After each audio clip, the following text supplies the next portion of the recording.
Hello, everyone. Welcome to my teaching learning session. Coming to the last unit, which is Unit 2 of Introduction to Social Psychology. I am Sonal Singh Pawar, who's taking care of psychology courses for you for BA.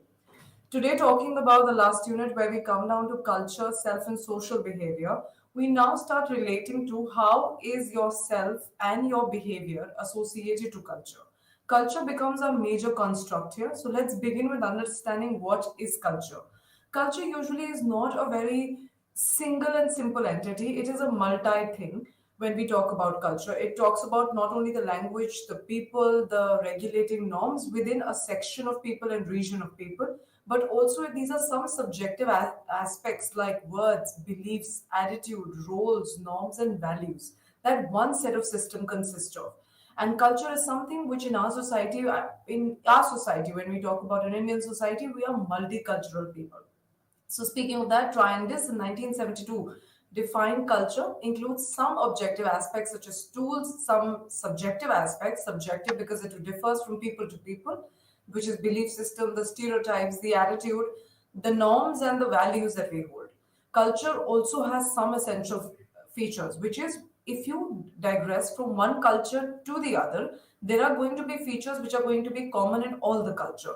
One is that culture is a dynamic in nature. So when we talk about culture, it will never stay stagnant.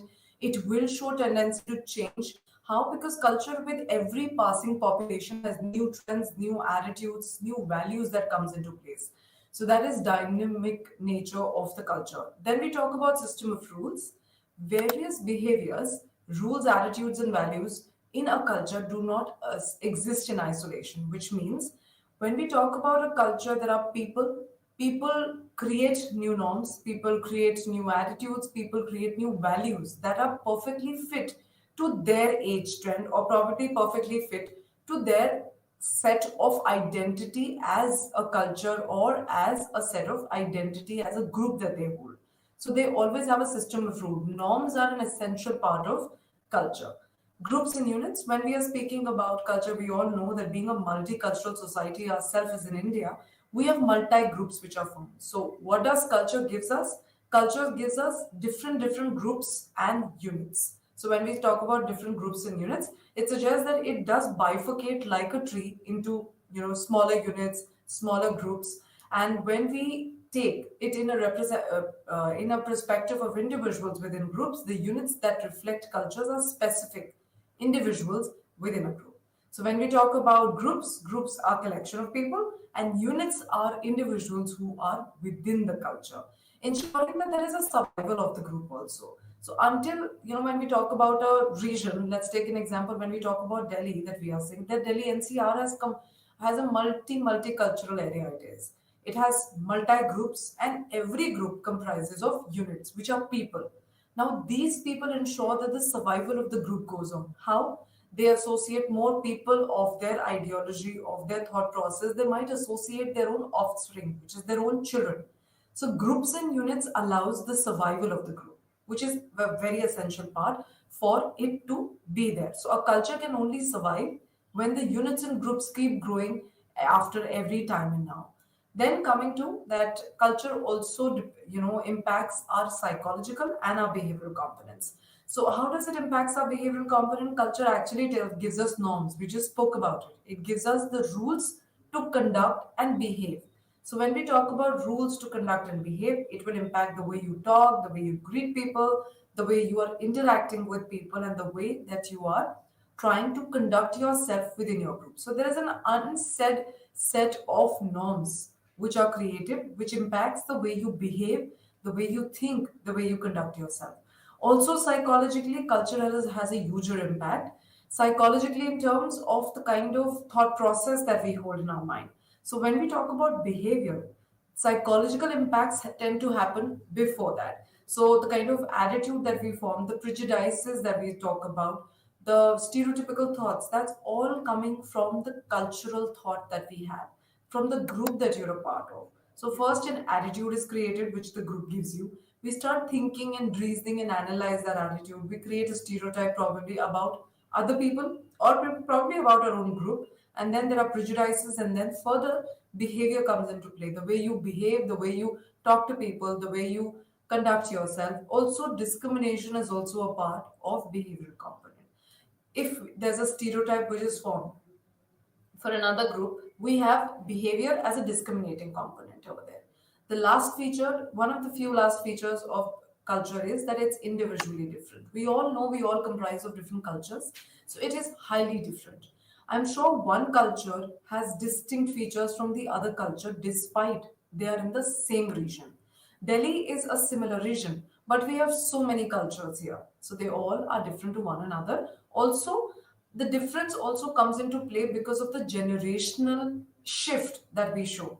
So every 5 years later, there is a generational shift. There are going to be new ideas, new concepts, new ways of conducting yourself. One of the biggest example has been pandemic. Before pandemic, I the online classes like this, being on air, having all the time all your work on the on technologically based, dependent or codependent, was never a thought.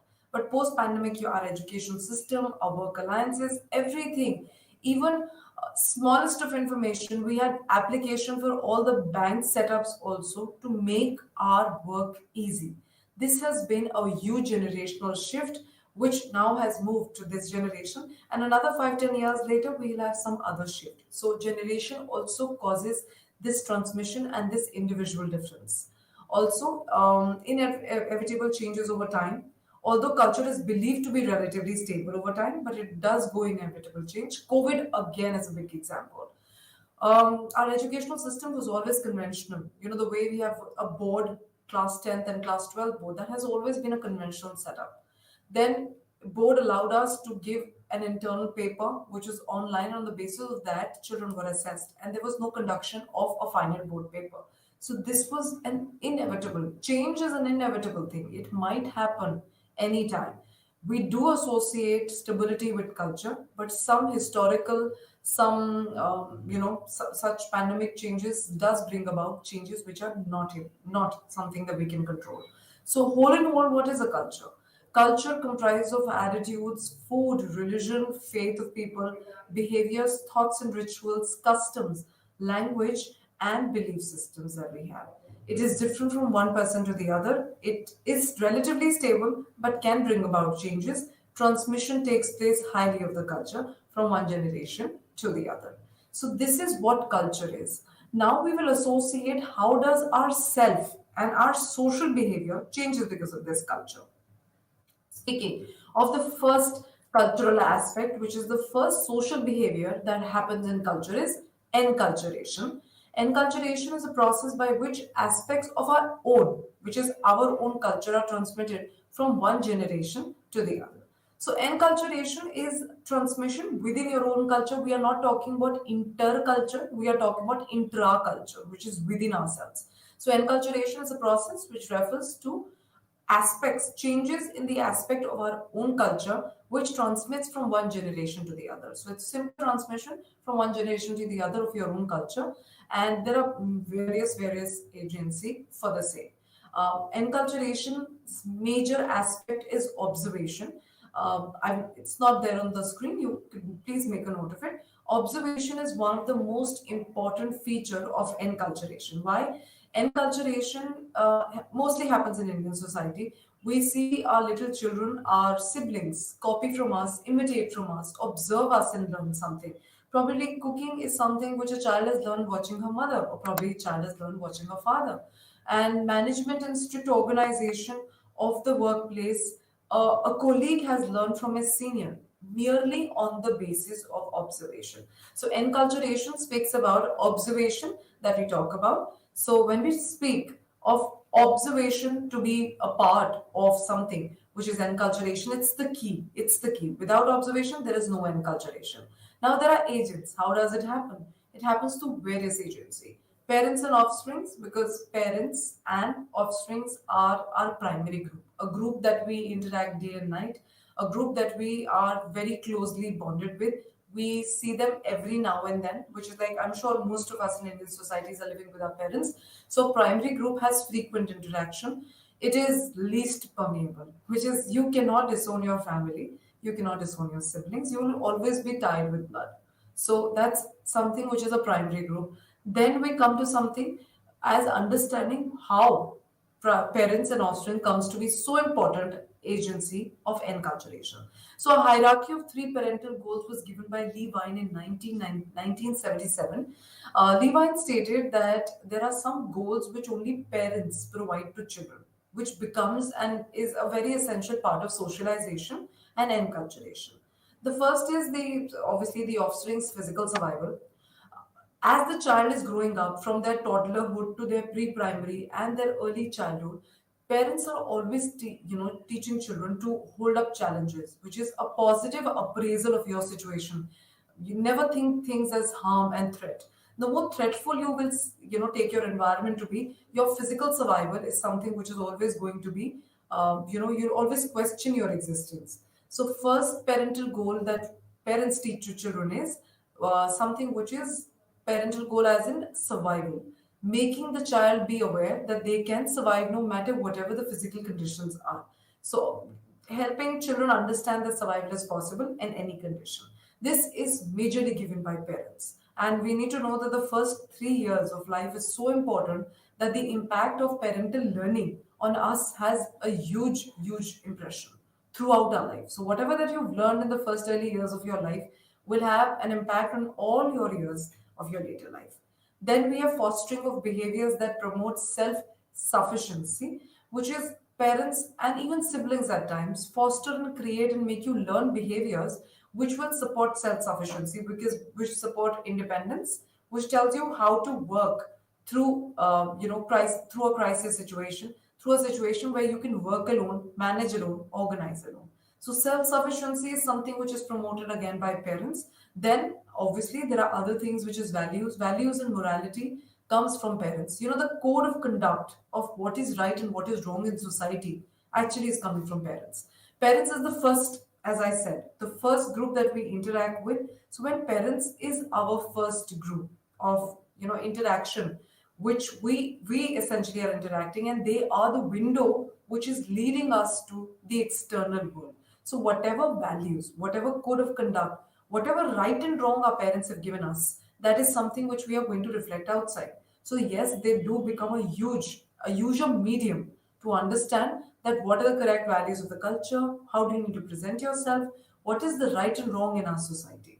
Also, some studies which has been conducted cross-culturally show some differences in parenting.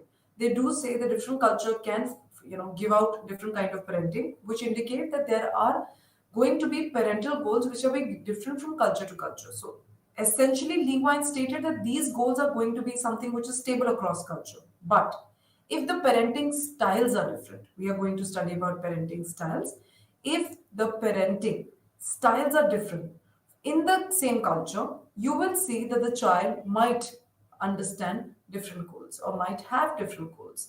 So these studies also examine to the extent the various parenting styles that lead to cultural differences on various psychological constructs. So some studies also stated that because of the fact that there are parental differences in the way the child has been reared, there are going to be differences the way the child learns culture and the way the child behaves in a society which is filled with cultural values and cultural units, groups, and systems. Now, coming to what are these parental styles that we have, Dinah Baumrind, 1971, added, which was further added by Maccabee and Martin in 1983. They suggested us four parenting styles, which are something that you can associate to. So let's learn about the parenting style. Also, speaking of enculturation, being the first social behavior that happens in culture and self, and the second is acculturation. We'll come up to their difference in a while. Now, continuing with the parenting styles that we have an authoritative parenting styles, authoritarian parenting style. Authoritarian parenting style is like dictatorship. It is a kind of dictatorship where, like when we talk about, Hitler, Adolf Hitler was a dictator. And when we talk about he dictating the entire world, there was lesser of warmth and there was more of control, more of dominance, his word being the last word. That's how a family function when it is functioning under authoritarian style, which is the parents' values, the parents' statements, the parents' rules are going to be the last rules. They're never going to be negotiated. They have very high control, which is a sense of dominance that comes into play. The child cannot go against the rule given by the parent. Yes, there is lesser love and warmth, which is associated with authoritarian parenting style. Then we come to something which is permissive and with extreme high amount of style. So this is like letting go of your child. It's like letting your child go off in terms of very high warmth. You allow children to do everything. So it lacks control. When we talk about low control, it completely lacks control. So when we speak about lacking control, they might allow their child to decide on biggest of decisions, even if the child is 4 years old. So child says, I want to join this activity. The parent might say, you decide if you want to. There is an extracurricular activity circular that is coming, which we need to check on the basis of parental resources, with parents being able to afford that, but the child gets the liberty of picking and choosing anything and deciding their own values, deciding their own norms, deciding their own rules. So there is very high warmth, which is the parents tends to leave it on to the child to decide. And yes, there is extremely low control or lack of control. Then we come to authoritative style. Authoritative style, in comparison to the other former ones that we did, tends to be one of the best, which says high warmth and high control. So these are parents which will tell you that why a rule is coming, why the rule is important, and why do you need to follow it. An extreme amount of warmth in terms of logic given to the child, the right kind of punishment and rewards given to the child that tells them that obviously parenting involves both control and both love. So you will find these children to be very independent, very logical. They will not have issues of any, they leastly have issues of anxieties within them in comparison to the above former one that we did, which was authoritarian and permissive. Also, speaking of the negligent style is low warmth and low control. These are parents who, like the term suggested, negligent parental style. They tend to neglect child both in terms of control and both in terms of love and control. Whereas when we compare it to the permissive one, permissive had very high warmth but very less control. Here, the parent does not have probably time. This could be a family setup where the parents are dual earners, where the mother is also an earner and the father is also an earner. The child gets very least time, control, love, and that warmth around the parent for a longer duration. These children are usually controlled by nannies, or probably there is an older set of like grandparents available for children. So parents do not provide any sort of norms, any sort of rules of the society, any rules of the family are not given to children. Also, the amount of love also gets deflected when we talk about this style. When speaking of the four, a lot of researchers states that authoritative style is one of the best styles that we have, because there is a lot of warmth, which is high in nature, and also control. We do not lose control with the amount of love. So that's one of the best ones that we have. Then one's immediate family is also responsible for inculturation and socialization, including siblings. There's a process of mutual socialization that happens with siblings and child. So you need to know a sibling involves a whole lot of experiences that a child gets.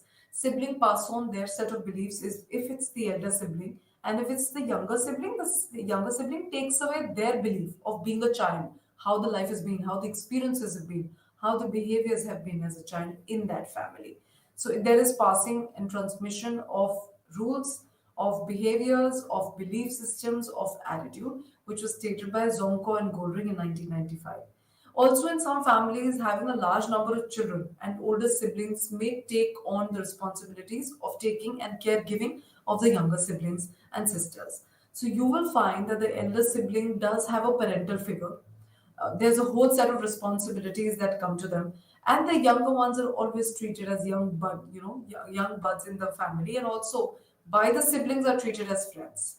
So the kind of learning and the kind of comfort and love the younger sibling gets is unparalleled to anything. And when we talk about the elder siblings also gets the same sort of control, the same sort of image like the parental figure. So, see, having siblings also has a huge impact on your growth and your development and your social behavior.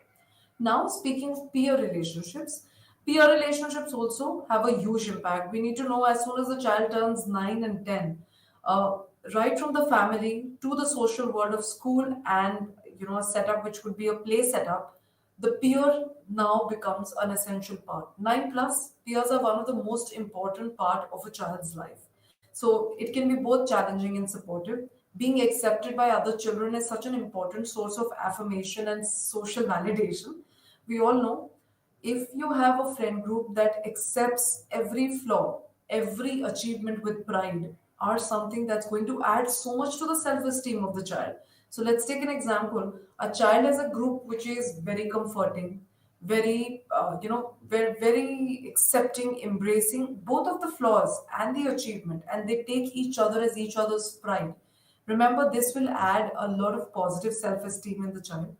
And in comparison to peers which reject their friends, they but peer rejection can also overshadow later behavioral problems. So a peer which is very negating of your behavior and very critical of your, let's take an example, there's a group which is very critical of each other, telling all the flaws every time, rejects one another. This can increase later behavioral issues in the child, which is very true. That's the reason parents are so particular of the kind of friends children make in the beginning.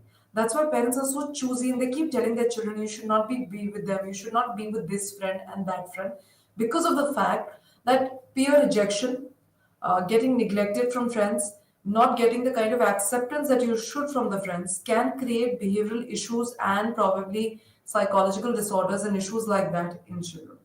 Then coming to what other kind of impact that a peer can give, social comparison with peers is also equally important for child's development. The reason that social comparison is needed, until we do not have someone who can equally compete with us in our skills, in our knowledge, in our educational, in our personal qualities, there is no sense of comparison, there is no sense of competition. The child does not want to measure or level themselves up. That's the reason a good, healthy competition as a social comparison and peer group is very essential.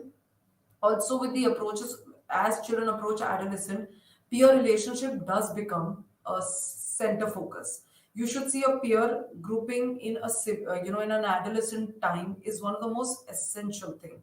Their psychological intimacy, their personal disclosure, sharing information, their vulnerabilities, sensitivities, loyalty towards people and towards themselves actually is a complete outlook from adolescent. So adolescent actually plays a very important part because I feel for peer grouping for adolescents, sorry, becomes a very important part.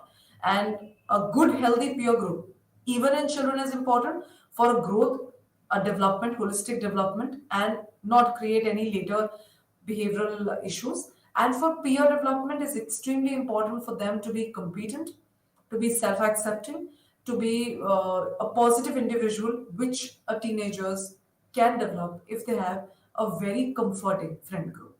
So this finishes with the support of peer relationship that impacts enculturation. Now, coming to the differences that we had in the last page also. What is enculturation and acculturation? Acculturation is going to be another kind of social behavior that happens within culture. Enculturation is acquisition of your own culture through observation, through just simply availability of that culture. Acculturation is a very interculture. It is an amalgamation of two cultures. So it's an intercultural relationship. Enculturation is an essential requirement for survival, which is very true. If you want your culture to move from one generation to the other, enculturation is needed. Acculturation is not essential. There are so many people who do not travel at all. They probably have been born and brought up at the same place, living, earning, dying at the same place. So, acculturation is not an essential thing. It does not happen with so many of us. And enculturation, on the other, is the first familiarization process that happens in culture, which is very true. Enculturation begins as soon as the child is born. The child starts observing, learning things to enculturation. So it is one of the first familiarization the child has. Enculturation is not the first, but the second or the third familiarization, or probably to some cultures it's not present only. When children are staying in the same country, city for all life, there isn't any sort of enculturation that we have. Then let's even understand when we're talking about enculturation, it looks very similar to socialization. See, enculturations, as I said, basic process, look at the image, takes place by observation. Whereas socialization takes place through interaction. I'll give you an example for this. A child learning how to cook by watching a mother is enculturation. And socialization, when we talk about socialization, takes place through taking your children to a social gathering with you, telling and making them learn how to greet and meet. And on the other hand, enculturation doesn't need any direct teaching. You don't, children just observe. There isn't any teaching to be done that, see, this is what is happening. That's not required. Whereas socialization does require a direct teaching. There are parents, peers, teachers telling us this is important to learn. This is an important thing. Third, enculturation is a process of cultural surrounding, and socialization is effects visible by the accepted behavior. So, enculturation is also happens because it is available. Socialization will happen when you do a behavior which is accepted, and that's how you get another opportunity of interaction.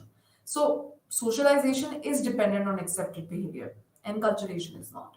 Socialization is one of the most important skills which are required, and primary socialization is sometimes called enculturation also. You will realize a little bit of points are very different in the image, but the image is trying to tell you they are seemingly similar, but do have a thin line between one another. So always remember, enculturation is something that you cannot neglect. It is bound to happen. Socialization to some children might not ever happen because they're not given that opportunity to interact in a social gathering, move to a social gathering. No direct teaching is being given to them. So that finishes with the difference and peer impact on enculturation. Now let's move to the few last impact on enculturation. Education is also a process facilitating learning. It helps in acquiring knowledge, skills, belief systems, and habits. So when we talk about education per se, has a huge impact on enculturation. Why we have these, group discussions. We have storytelling habits, training, teaching, and training, directed researches. All of this allow us to learn a specific belief, a skill. So education frequently take place under the guidance of educators, but learners may also educate themselves. As we said, enculturation happens through observation. So maximally you will find that children have teachers around them, but at times education just happens without teachers.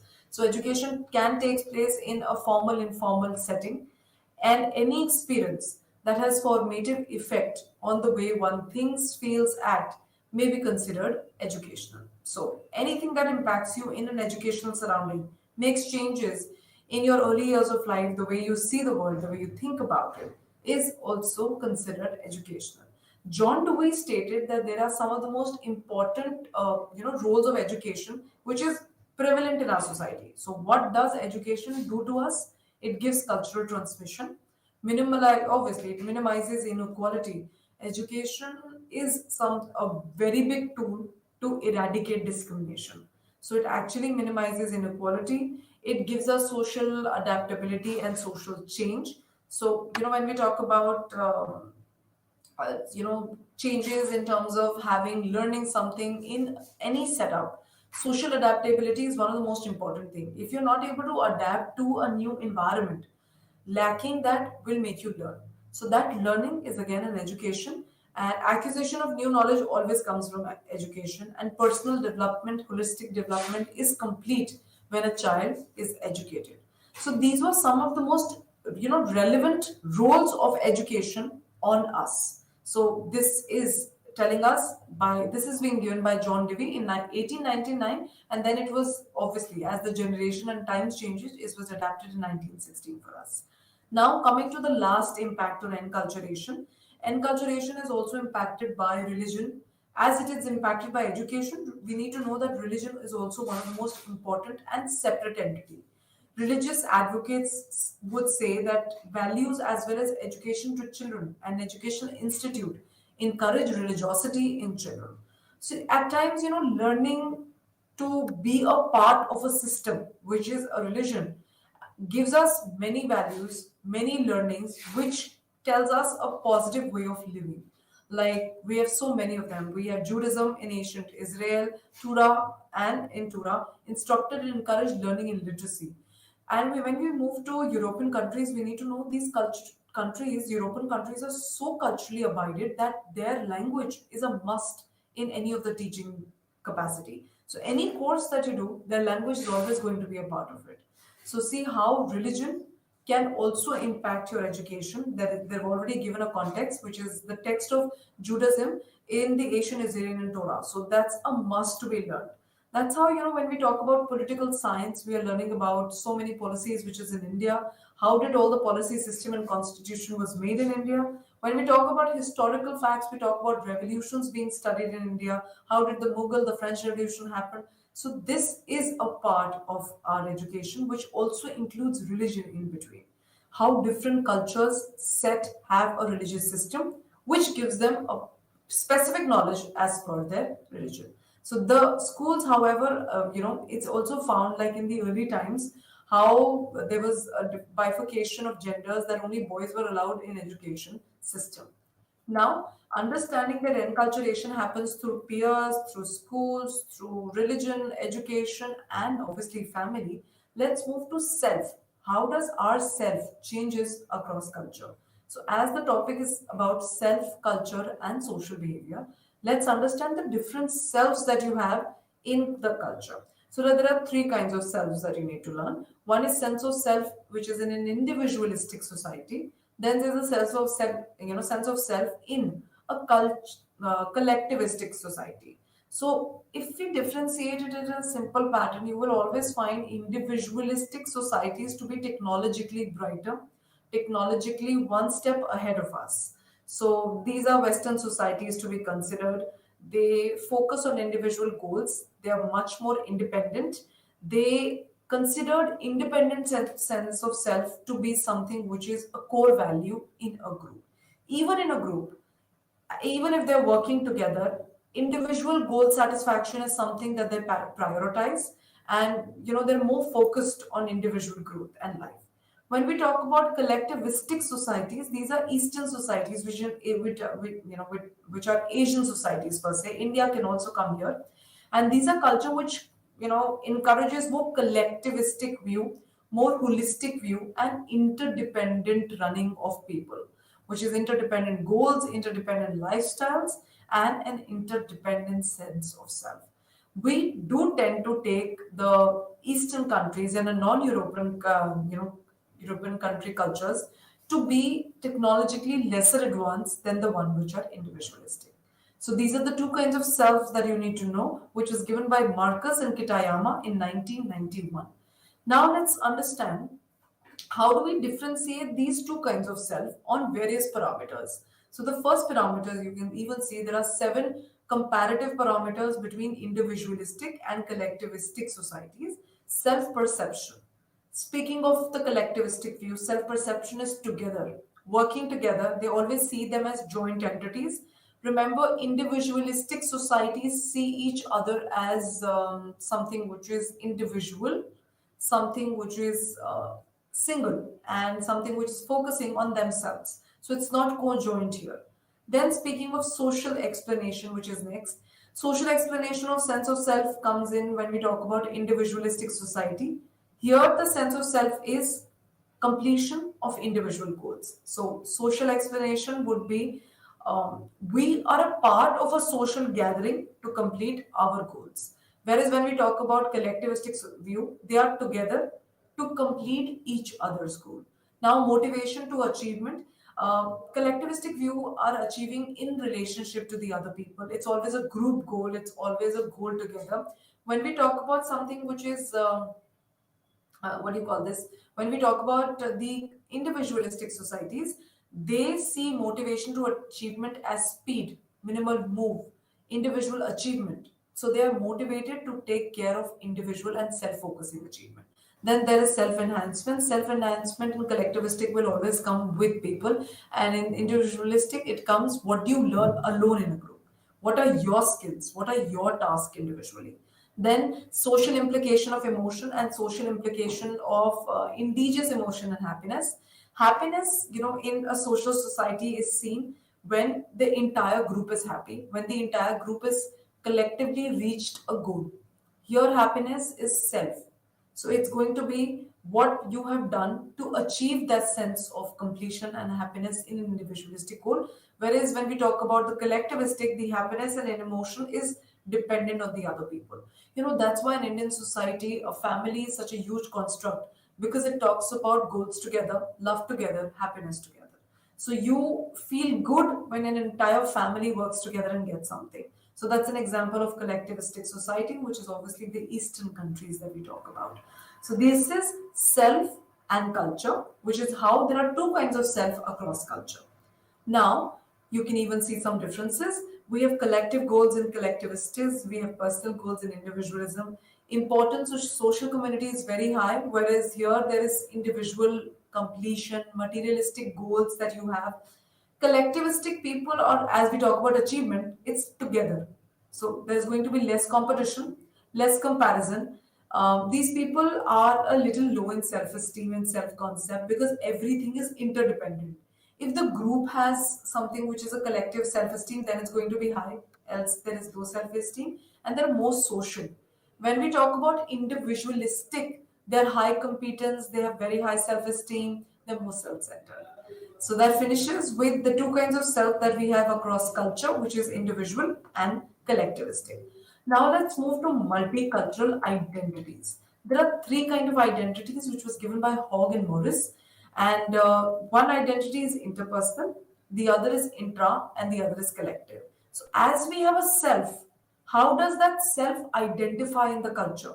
We can either identify interpersonally, intrapersonally, or collectively. So, what are intrapersonal levels of multicultural identities? See, competent identification with multicultural was found to be positive outcomes for adjustment in psychological as well as socio-cultural domains. So, they speculated that positive acculturation would lead to a positive internal factors also and external factors, which is very true. So acculturation was adapting two cultures together. So whenever people they suggest intra is within you. So at an intra level, if you have a very positive acculturation, which is the amalgamation of your culture and a Western culture when you move abroad to education has been very good. What will happen? Your internal factors like your social support will grow, your lingual proficiency will grow. You can talk in multilingual language, and external factors that also proves to be good for intrapersonal is the state policies discouraging prejudice. If the passport policies and the visa policies are very good for that country, that will support you to have a better acculturation and a better intrapersonal level. There are differences among bicultural individuals seen in terms of distance, dissociation between two cultures, conflict between two cultures, and simply stated that low distance and low conflict could lead to reduced anxiety within the bicultural individuals. So they are trying to tell us that as an intracultural identity, what do you feel inside highly is dependent upon the kind of interaction that you have with another culture, which is acculturation. It could be because of internal factors. What kind of support are you getting? If you are able to adapt yourself with the kind of language systems which are there. And at the same time, when we talk about this, even the external factors will increase or decrease your intraculture. The policy, the visa policies across the country. If there is no conflict between the perception of the cultures that you're a part of, it's going to be a good intraculture identity. Then we have an interpersonal level in which influences broadly the identity that others focus on encountering of multicultural identity. So because inter is more about other people, it's about you and others. Inter is always, interaction between people. So your encounters in a multicultural makes a interpersonal identity. So discrepancies in the perception of self and others about one's identity could lead to difficulties. So it's about interpersonal. So, for example, if you're interacting with a person of a different identity and there are some misconceptions, some notions in the mind that could lead to wrong and not leading you to develop an interpersonal identity, which is your interaction with people, multicultural identities is going to go down. Then coming to collectivistic level, collectivistic levels are like a two policy discussed above in the context. Here, the inter and the multicultural function together. So this is that level of identity where there's a positive self esteem if the multicultural identities are going great, and if you're able to indulge with multiple identities of the society, that's considered to be high self esteem. You are, an individual who's not going to be at the risk of any sort of minority group. It reduces stereotypes. So intercultural policies results from and interculturalistic policies are a result of dissatisfaction from multicultural policies.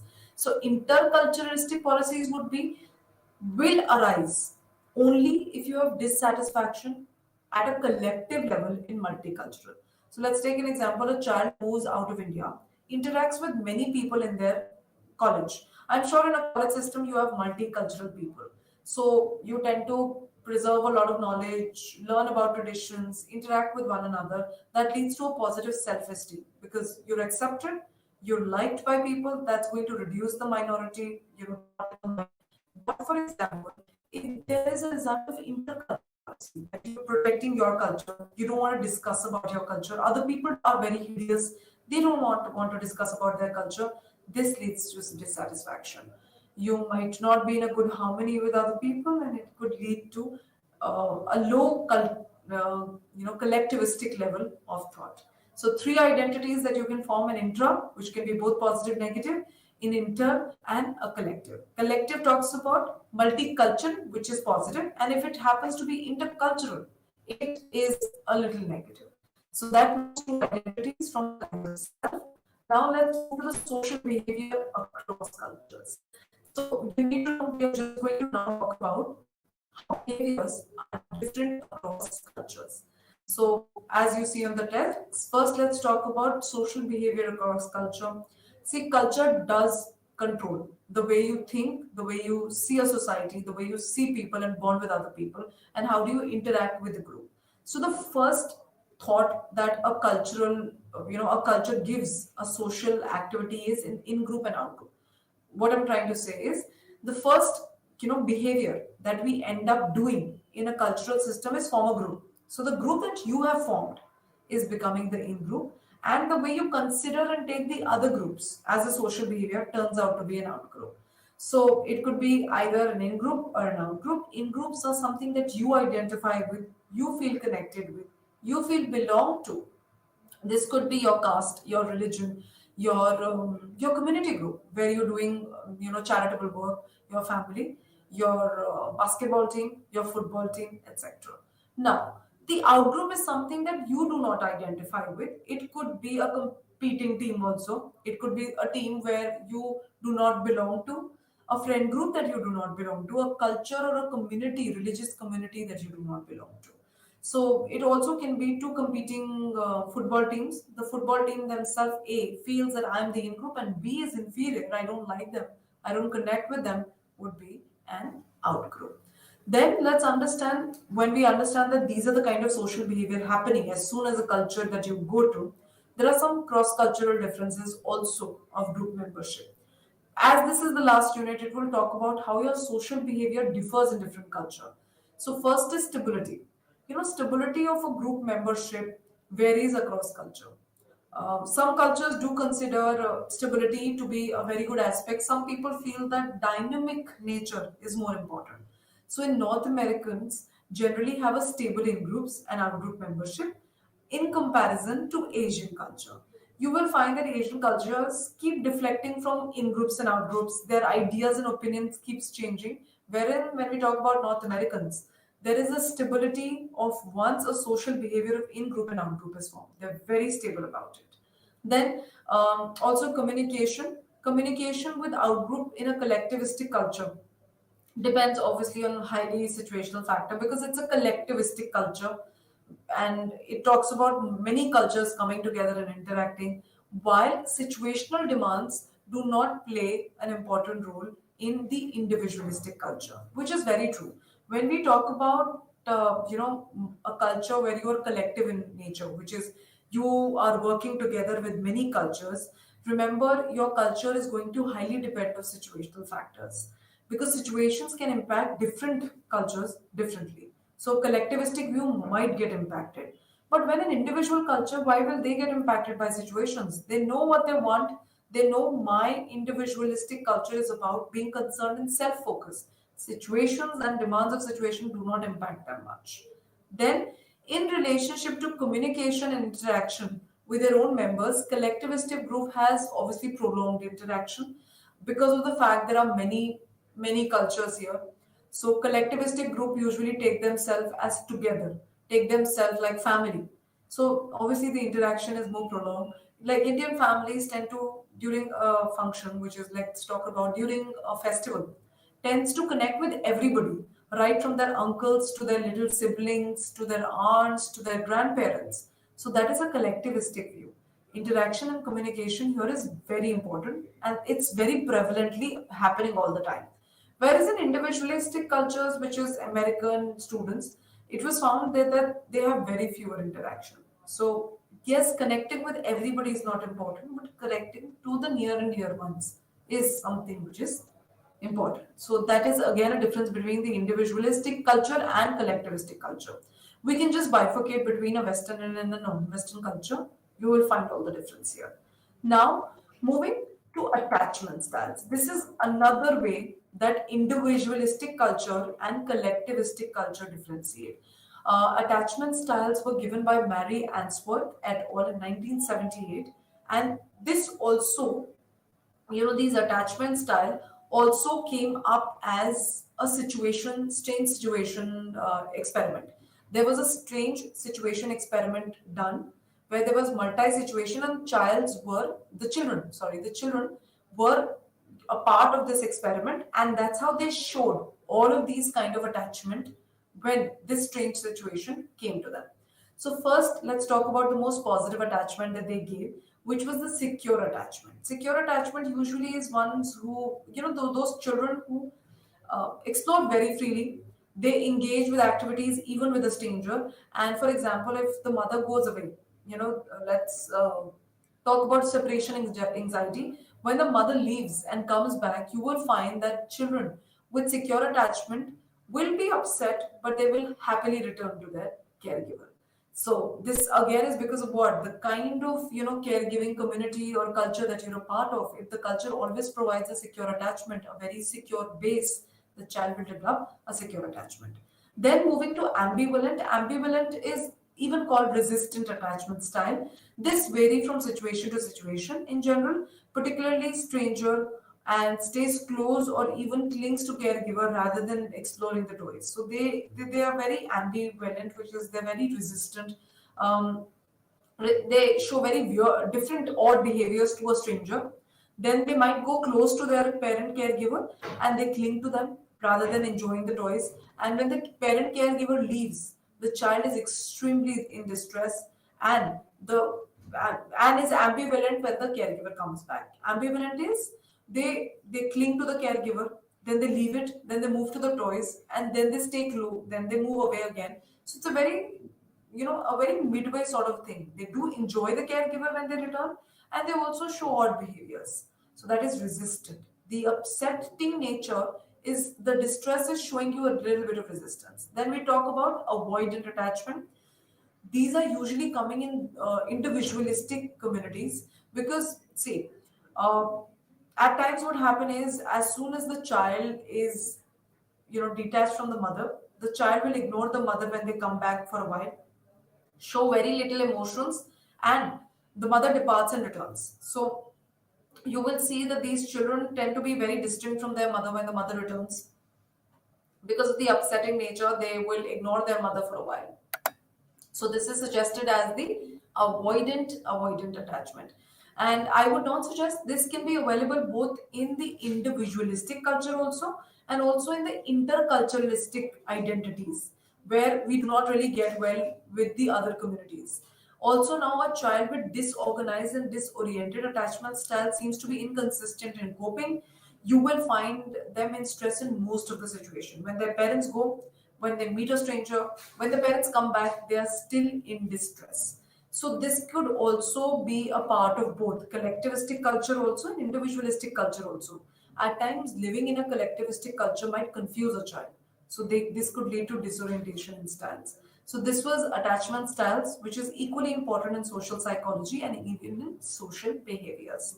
Now, let's see the image here. See the secure children usually are very self-assured, very direct and very responsive. The ones which are very dismissive are self-reliant, avoidant, which is the avoidant one. They are very distinct from people because they have experience in avoidant style of attachment. They tend to be more, reliant on themselves. That's why I said avoidant attachment is more individualistic. They are very self-focused. They tend to rely on themselves. Then there is the one which is anxious attachment. Anxious attachment is ambivalent, which is self-doubting. They become very sensitive. They show odd behaviors. They cling to the mother. They leave the mother. They attach to the toys. They're a little preoccupied because of that. Then we come to disorganized, which is self. They are unpredictable. They usually stay in stress situation. They isolate themselves. They distinct themselves. They self-sabotage themselves. So they're also considered to be very fearful styles. So these were social behaviors differentiated on the basis of the kind of attachment styles that you get as a child. Then let's come to a social identity theory, again a part of social behaviors, which was given by Tajfel. Tajfel in 1979 proposed that groups which people belong to were an important source of pride and self-esteem, which is very true. So when we talk about having identities, having a kind of social behavior in a group do gives us a lot of things. It gives us security, self-esteem, a sense of pride. So belonging to a group gives us a social identity, a sense of belongingness to the world. So two major things a group will satisfy, Tajfel stated, was an identity and something which was belongingness. Tajfel also proposed that stereotyping, which is putting people in categories in group, is also based on the normal cognitive processes, the tendency to group things together. Humans usually, whenever we move to a new society, a new culture, we have this habit of categorizing people. And that's the reason stereotyping is something which is very common in group settings. In doing so, what do? We tend to form differences between group. That's how you form an in group and an out group, and that's how you find that which is your in group. The one which is going to be very similar to you will give you an in group. So because of these stereotyping, this categorization, you're able to differentiate between groups and find similarity in the same group and find your in group and out group. After that, you need to know social identity theory also gives us processes. How do we identify ourselves? The first is social categorization. It's very simple. Let's take an example. In a social surrounding, you go to a party where there are, let's take interculture and multiculture. Multiculture is many cultures, and inter is interaction with the people has to happen. So there are both the identities there. Now, the first thing that you will do is categorization, which is social categorization, which is dividing the social world in different categories. So obviously, something which is more relevant to yourself is self relevant. Then you're going to find another group, which is the second party, and then the third group, which is, categorizing the groups into the relevance to you. This is one, this is two, this is three. Then, after you have categorized, you start comparing. There is social comparison that tends to happen. People are motivated to obtain positive social identity through positive intergroup social comparison. So you see, this first group is my group. I'm in this in group, and my group is more capable, better members. We are all highly compatible. So you start comparing it with others. After the social comparison, you have a boost to self-esteem. You feel better about yourself. There is a formation of social identity, which is a positive social identity is formed, which gives you pride and esteem together. So see how a social identity is formed within groups. This is how you do it. You do social categorization, you do social comparison, and lastly, you form a social identity. This concept was given by Tajfel in 1978. Let's move to some other aspects which tends to happen in relationship to people or groupings, and this is attribution is a theory where we talk about social cognition, where we think we understand people. Social cognition is what? Social cognition is forming impression about people, attributing, and then behaving. So attribution theory is concerned with how ordinary people explain the cause and events of anyone's behavior and even their own behavior. So, for example, is if someone is angry because they are bad tempered or because something bad happened. So, did you see the two contradiction here? We tend to find the cause of behind people's behavior on the basis of two things. First is personal. okay, this person is always angry. It's his nature, it's his temperament, personality. You are attributing the cause internally. Then the second could be, oh, this person is happy, he had a horrible day today. The day actually made him do so. So you are saying that the situation is leading him or her to do so. So this is now external. The first example that we stated is angry because of their own temperament is internal. Then we talk about fundamental attribution error, which is errors in your attribution capacity. So either you can attribute someone internally, which is attributing to their personality, to their kind, and one is externally, which is completely based on situation. The situation was bad, that's why this happened. That's why this behavior came out. So fundamental attribution is an error, which is also known as over attribution and correspondence bias. It is a tendency for people to overemphasize on personality based explanation for behaviors observed in others while over underemphasizing the situational explanation. What are they trying to say? Fundamental attribution and correspondent bias is a kind of error. Whenever we see other people's behavior, no matter it's a success, no matter it's a failure, we will always attribute it to their personality. Let's take an example. There is water spilled on the floor and somebody falls down, right? Someone falls down. You attribute, if it's a fundamental attribution error, the child is always very messy, fell down, did not see the water. The child is very responsible. What did we do? Over personally, dispositionally emphasized on their internal attribution. We are not focusing on the fact, on the situational factors that there is water over there. Another example, someone did not score good marks. So if a teacher is fundamentally attributing, would say the child is always irresponsible, never studying, never focusing on education. Internal attribution, disposition, personality. You don't see that the paper itself was so difficult. The child is averagely scored on a paper which was very high to according to his level. We underemphasize the situation. In other words, cognitive biases to assume that a person's action depends on the kind of person he is rather than the influence of external or environmental or situational factors. There are cultural studies that indicate cultural differences are there in attributional style, while Western researchers hypothesize that individuals only attribute success to internal factors and obviously failures to external factors. So we do Western cultures did stated, whenever we're attributing our success, we will be, I worked hard. I'm a very hardworking person. And when it's a failure, how will you attribute? Like the image, situational attribute. This behavior was caused because the paper was very difficult. The teacher doesn't like me. So this is situational attribution. So your failures are situation and your successes are internal. So this is attribution. Let's move to aggression to be one of the last kind of thought that we have about how aggression can differ in a social construct. See, aggression is a overt expression, can be physical and psychological. It changes people's perception about you. It changes people's thought about you. There are several factors that define and determine aggression. Collectivistic and individualistic view stated that individualistic culture have a strong influence towards violence, which is very true. Individualistic culture are all very self-focused, so they are more driven towards aggression. Whereas, if the individualistic cultures are more economically better, they will be reduced towards aggression. On comparison, collectivistic view are lesser in aggression as compared to individualistic societies. Economic situations are better. So remember, if the economic situations are better, you will be lesser moving towards violence, rights, and similarly happens with democratic societies. Societies which has a very planned, smooth democracies will not move towards war, will not move towards instability. So this is again how a social behavior is dependent, which is aggression dependent on economic stability, democracies, collective and individualistic expressions. Now, moving to the last that we have, which is the person perception. Person perception is how do we perceive people. Remember, it is the judgment that you form about people.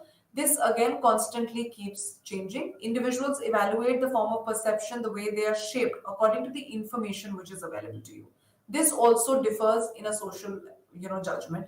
If you're coming from an individualistic view, your personal perception will completely depend on the kind of information that you get from the person.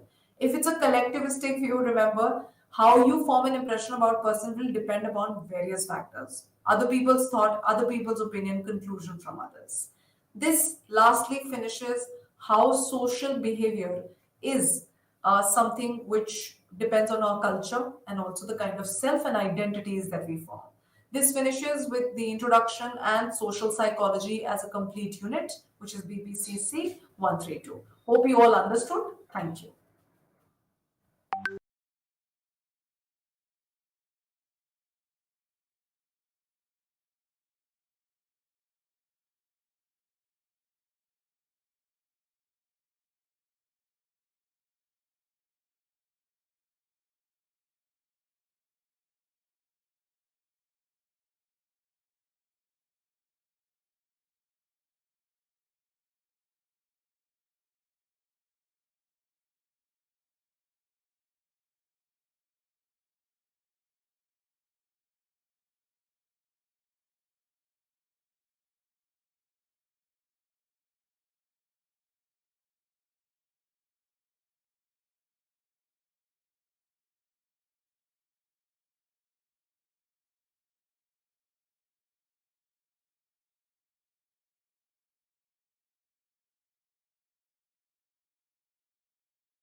మీ అందరికీ శుభోదయం. నా పేరు doctor Abbas. ఈరోజు మనము family kinship marriage అనే పాఠంలోంచి ఈరోజు మనము కుటుంబ నిర్మాణము మరియు మార్పు, రకరకాల కారణాలు, డైనమిక్స్ ఏంటో ఈరోజు మనము తెలుసుకుందాము. మీ అందరికీ కూడా ఒక శుభోదయం తెలుపుతూ మనం ఈరోజు పాఠానికి మీ అందరినీ ఆహ్వానిస్తున్నాము. ఆ, మీ అందరికీ తెలుసు కుటుంబం అనేది ఎంత ఆ, పెద్ద విషయం అనేది. భారతదేశం అనేది కుటుంబ సంబంధాలకి, కుటుంబానికి చాలా పెట్టిన దేశంగా మనం చెప్పుకోవచ్చు. ప్రపంచ దేశాల్లో కుటుంబ వ్యవస్థ బాగలేకపోవడం వల్ల అందరూ కూడా భారతదేశం వైపు చూడవలసి వస్తుంది. వసుదైక కుటుంబం లాంటి భావనలు కూడా ప్రపంచానికి అందజేసినటువంటి దేశము మన భారతదేశం అని చెప్పుకోవచ్చు. ఇట్లాంటి కుటుంబ వ్యవస్థకి భారతదేశం అనేది ఒక పెద్దపీట వేసింది అనేది ప్రపంచవ్యాప్తంగా పూర్వకాలం నుండి కానీ ఇప్పటివరకు కానీ నవీన యుగంలో కానీ 20వ శతాబ్దంలో కూడా మన భారతదేశ కుటుంబం అనేది ప్రపంచం మొత్తం కూడా చాలా పేరుగాంచినటువంటి విషయంగా మనం చెప్పుకోవచ్చు. అయితే ఈ కుటుంబం అనేది ఒక భారతదేశంలోనే ఉందా, లేకపోతే ప్రపంచవ్యాప్తంగా ఉందా? ప్రపంచవ్యాప్తంగా కూడా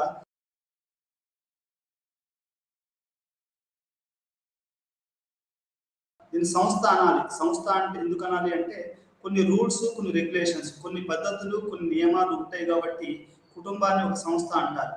ఈ కుటుంబం అనేది ప్రపంచం మొత్తం ఉంది. అది అమెరికాలో ఒక రకంగాను, యూరోప్లో ఇంకో రకంగాను, ఆఫ్రికాలో ఇంకొక రకంగాను, భారతదేశంలో ఇంకొక రకంగాను, ఆ తర్వాత మన బంగ్లాదేశ్, పాకిస్తాన్ ఇట్లాంటి దేశాలలో ఇంకొక, జపాన్ లాంటి దేశాలలో ఇంకొక రకంగాను ఈ కుటుంబం అనేది ప్రపంచవ్యాప్తంగా ఉంది.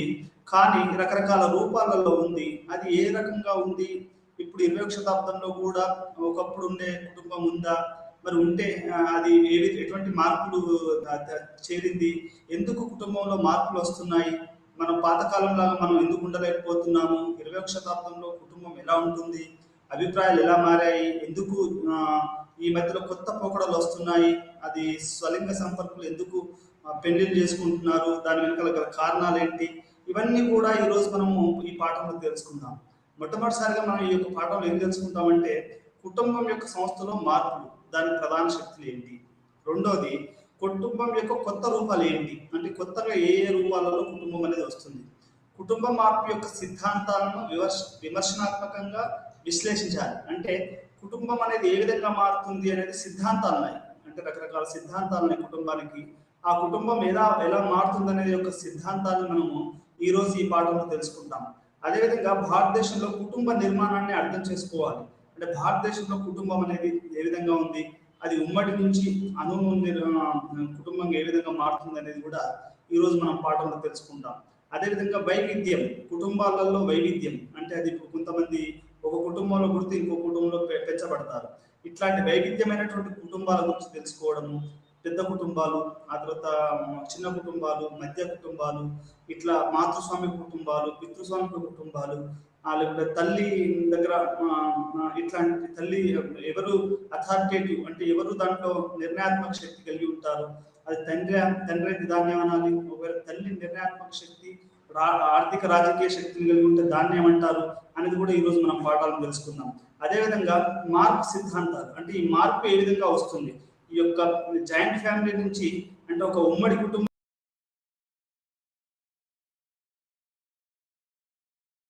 ఇది జీవశాస్త్రంపై ఆధారపడని కొత్త కుటుంబ రూపాలను వివరించండి. అంటే బయాలజికల్ సన్, బయాలజికల్ డాటర్. ఇప్పుడు మీ అందరికీ తెలుసు, మనం అమ్మా నాన్నల్ని మనం బయాలజికల్ సన్స్ అంటాం. జీవశాస్త్రం అంటే ఇది జీవశాస్త్రం ప్రకారం ఆధారపడి ఉంది. కానీ కొత్తగా వచ్చే కుటుంబాలు జీవశాస్త్రం పైన ఆధారపడి లేవు. అవేంటంటే ఫర్ ఎగ్జాంపుల్ మీరు తీసుకుంటే సరగసి అని ఉంది. అదేంటి అంటే వేరే వాళ్ళ కడుపులో ఒక పిల్లోని పెంచి పిల్లలు లేని వాళ్ళు వేరే వాళ్ళ ఆడవాళ్ళ యొక్క గర్భాన్ని అద్దెకు తీసుకొని వాళ్ళకి ఎటువంటి సంబంధం లేకుండా పిల్లల్ని తీసుకుంటారు. అంటే అది ఒక కొత్త కుటుంబంగా మనం చెప్పుకోవచ్చు. అది మనం లోపల పోయిన కొద్దీ ఈ కొత్త కుటుంబాలు ఏ విధంగా ఆవిర్భవిస్తున్నాయి అనేది మనము ఈ పాఠంలో తెలుసుకుందాం. పరిచయం. కుటుంబం అనేది సార్వత్రిక మరియు ప్రాథమిక సామాజిక సంస్థ.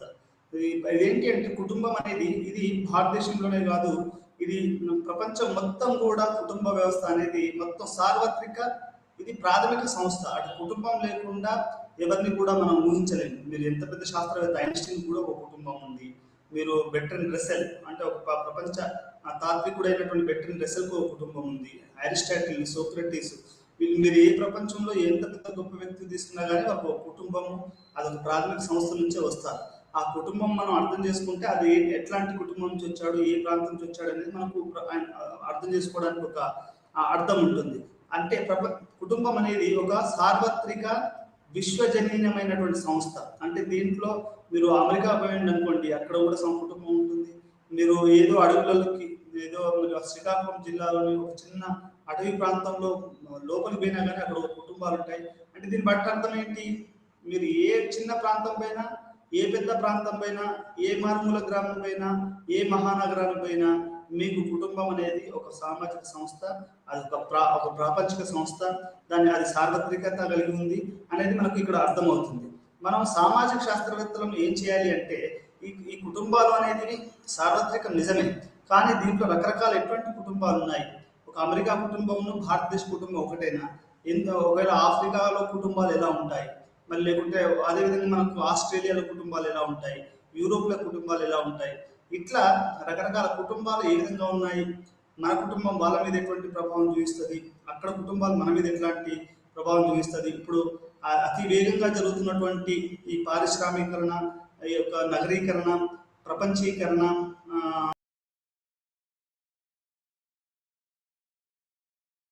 ఉన్నటువంటి పాత కుటుంబమే ఉందా, ఇప్పుడు మారుతున్న కుటుంబం ఉందా, ఇట్లాంటి విషయాలు కూడా మనం ఈ యొక్క పరిచయ కార్యక్రమంలో మనము తెలుసుకుంటాము. ఆదర్శంగా మరియు వాస్తవంగా చూడొచ్చు.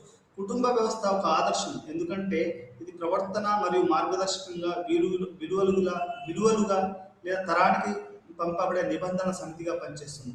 ఒక కుటుంబం ఏం చేస్తుందయ్యా అంటే, మీరు పెద్దల్ని గౌరవించండి, చెట్లు నాటండి, లేకపోతే చదువుకోండి, ఇట్లాంటి విలువలను ఎక్కడి నుంచి వస్తాయి మనకి?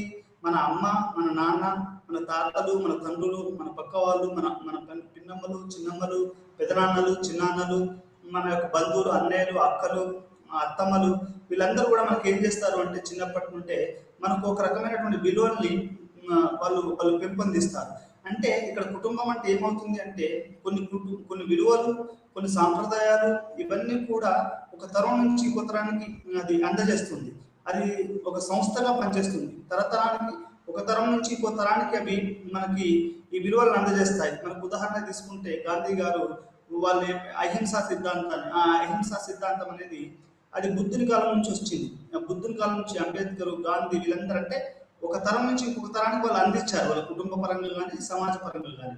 అంటే ఒక కుటుంబం అనేది విలువలను ఏం చేస్తుంది అంటే ఒక తరం నుంచి ఇంకొక తరానికి అందజేస్తుంది. మీరు మనవళ్ళు, మునిమనవళ్ళు ఉన్న వాళ్ళు అయితే తాతలు ఏం చేస్తారు, చిన్నపిల్లలకి చాలా చెప్తా ఉంటాం, ఇలా చేయమని, అలా చేయమని, ఒక మంచి ప్రవర్తన కలిగి ఉండేటట్టు తాతలు, తండ్రులు పిల్లల్ని పెంచి పోషిస్తూ ఉంటారు. అంటే మీకు అర్థమైంది ఏంటి అంటే, కుటుంబం అనేది అది ఒక తరానికి ఇంకొక తరానికి విలువలని అది పెంపొందించి అందజేసే సంస్థలు మనకు ఇక్కడ అర్థమవుతుంది. ఎందుకు విలువలు ఉండాలి అంటే, విలువలు లేకపోతే మనిషి అనేవాడు పిచ్చివాడుగా, లేకుంటే ఒక అనాగరికుడుగా తయారవుతాడు. ఎట్లా అంటే ఏదైనా ఒక పెళ్లి విషయమైనా కానీ, అది ఆర్థికపరమైన విషయాలే కానీ, పెద్దలను గౌరవించే విషయంలో కానివ్వండి, అది లేకుంటే పక్క వాళ్ళ మనం గౌరవించే విషయాలు, ఇవి ఏది తీసుకున్నా కానీ అది విలువలతో కూడుకున్నటువంటి కుటుంబాలు ఉంటాయి. వాటిని అందజేస్తుంది ఈ యొక్క కుటుంబం అనేది. ఈ విలువలు అనేది లేకపోతే ఏమవుతుంది, మొత్తం సమాజమే ఒక దుర్మార్గంగా తయారయ్యి రకరకాలైనటువంటి అవలక్షణాలు, సామాజిక రోగాలు ఇట్లాంటివి వచ్చే అవకాశం ఉంది. కాబట్టి కుటుంబ పాత్ర సమాజంలో చాలా పెద్దగా ఉందని చెప్పుకోవచ్చు. ఎందుకంటే విలువల్ని ప్రాథమికంగా ఒక వ్యక్తి నుంచి ఇంకొక వ్యక్తికి అది కుటుంబం అనేది అందజేస్తుంది. కాబట్టి కుటుంబం అనేది చాలా ముఖ్యమైనటువంటి విలువలు అందజేసే సమితిగా మనకు ఇక్కడ అర్థమవుతుంది. కుటుంబం యొక్క నిర్మాణం సమాజంలో మరియు ఒక నిర్దిష్ట సమూహంలో కాలక్రమేణా నమూనా మరియు తిరిగి నమూనా చేయబడింది.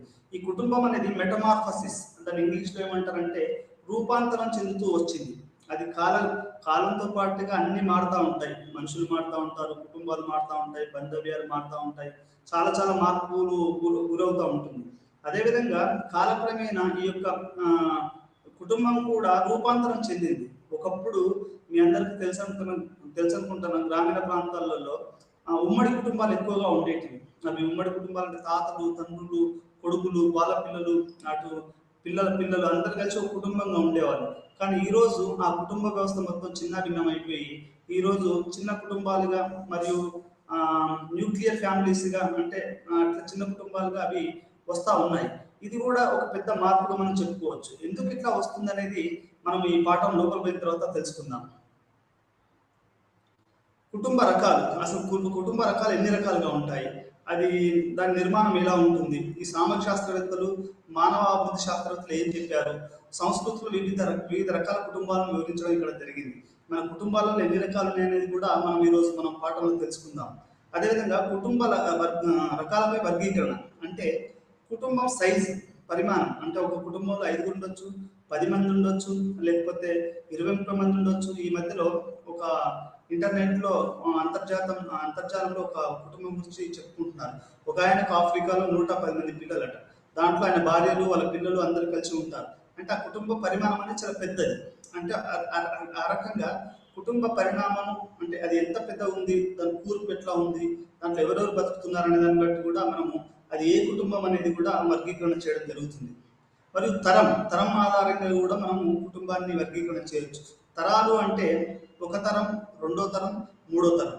మొదటి తరం అంటే ఎక్కడైతే అమ్మ నాన్న ఉంటారో వాళ్ళ పిల్లలు, అది తరం అంటారు. వాళ్ళ తాతలు కూడా ఉంటే, తాతలు తండ్రులు కలిసి ఉంటే అది రెండు తరాలు అంటారు. ముత్తాతలు తాతలు వాళ్ళందరూ వచ్చే పిల్లలు వాళ్ళ పిల్లలు కూడా కలిసి ఉంటే అది 3 తరాలు. ఇట్లా 3 తరాల బట్టి కూడా మనం కుటుంబాన్ని వర్గీకరణ చేయొచ్చు. అదేవిధంగా సభ్యత్వం ఆధారంగా అంటే family of procreation, family of creation అంటారు. అంటే పిల్లలు పుట్టడానికే పెళ్లి చేసుకొని కుటుంబం ఉంటే దాన్ని ఫ్యామిలీ ఆఫ్ ప్రొక్రియేషన్ అంటారు. ఓరియంటేషన్ అంటే పిల్లల్ని పెంచే కుటుంబాలు ఉంటాయి. అంటే ఇట్లా కుటుంబాలను వర్గీకరణ చేసుకోవచ్చు మనం. అది పరిణామాన్ని బట్టి, దాని కూర్పుని బట్టి, దాని సైజుని బట్టి, దాని యొక్క అక్కడ ఉండే ఎన్ని తరాల వారు బతుకుతున్నారు అనే దాన్ని బట్టి, ఇట్లా వీటన్నిటి కలిపి మనం కుటుంబాన్ని రకరకాలుగా వర్గీకరణ చేయవచ్చు. పరిణామము మరియు మార్పు అంటే ఈ యొక్క ఇంత పరిణామం ఉన్నటువంటి కుటుంబాలలో ఎటువంటి మార్పు వస్తుంది అనేది కూడా మనం ఈరోజు చూసుకోవాల్సిన అవసరం ఉంది. అది న్యూక్లియర్ ఫ్యామిలీ. ఇప్పుడు మొట్టమొదటిసారి మనం అర్థం చేసుకోవాల్సింది ఏంటంటే ప్రపంచవ్యాప్తంగా కూడా చిన్న కుటుంబాలు, ఆదర్శ కుటుంబాలు, మీరంతా ప్రభుత్వ గోడల మీద, ఈ ప్రభుత్వ పాఠశాల గోడల మీద, లేకుంటే బజార్లలో చూడొచ్చు.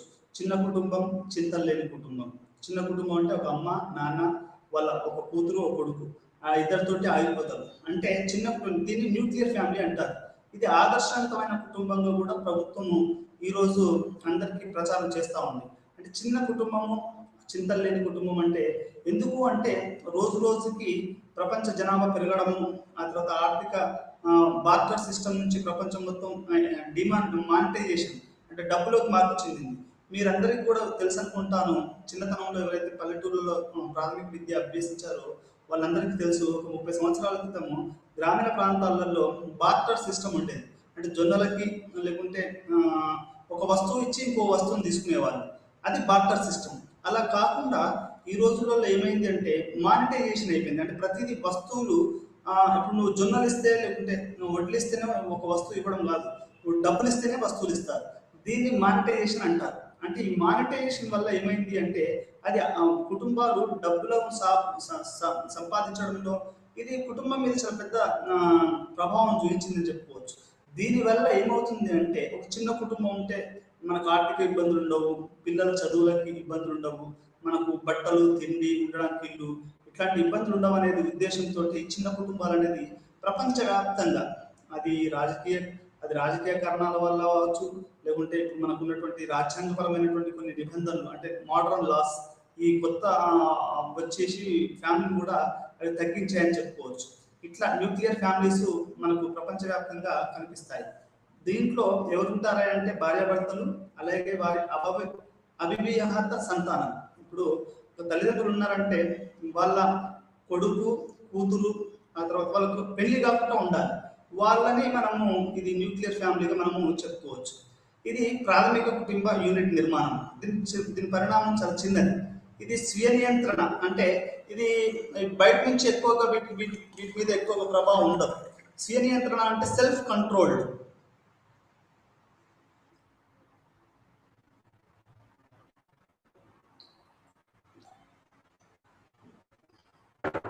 ఇది స్వీయ నియంత్రణ కలిగి ఉంటుంది. అంటే దీని అర్థం ఏంటి అంటే ఒక చిన్న కుటుంబము, దీని మీద ఎక్కువగా వేరే వాళ్ళ యొక్క ప్రభావం ఉండదు. ఈ స్వీయ నియంత్రణ కలిగి ఒక ఒక ఒక ఆదర్శమైనటువంటి కుటుంబంగా ఉంటుంది. ఆర్థిక పరమైనటువంటి పెద్ద సమస్యలు ఉండవు, ఎందుకంటే ఒకరు ఇద్దరు పిల్లలు ఉంటారు. దీనివల్ల ఇది ప్రపంచవ్యాప్తంగా కూడా దీన్ని ఎక్కువగా దీన్ని సెలబ్రేట్ చేస్తున్నారు. ఇది చిన్న న్యూక్లియర్ ఫ్యామిలీగా చెప్పవచ్చు. స్వయం ప్రతిపత్తి కలిగిన యూనిట్. స్వయం ప్రతిపత్తి అంటే సెల్ఫ్, ఇది దీనికి దీనే ఇది ఇది పనిచేస్తూ ఉంటుంది. ఇది వేరే వాళ్ళ మీద ఆధారపడదు. పెద్ద కుటుంబాలు అనుకోండి, పెద్ద పెద్ద కుటుంబాలు ఏంటంటే ఎక్కువ పిల్లలు ఉంటే వాళ్ళు వేరే వాళ్ళ మీద ఆధారపడతారు. కనీసం ఛాయ్ చేసుకోవడానికి కూడా ఇది చక్కెర ఇవన్నీ ఉండకపోవడం పక్క వాళ్ళని అడుగుతూ ఉంటారు, ఎందుకంటే పిల్లలు ఎక్కువ ఉంటారు. మంది ఎక్కువైతే మజ్జిగ పర్సన్ అయితే అనేది మీరు తెలుగు నానుడు వినే ఉంటారు. పిల్లలు ఎక్కువైనా కొద్ది ఏమవుతుందంటే కుటుంబంలో స్వయం ప్రతిపత్తి అనేది తగ్గిపోయి వాళ్ళు వేరే వాళ్ళ మీద ఆధారపడి ఉంటుంది.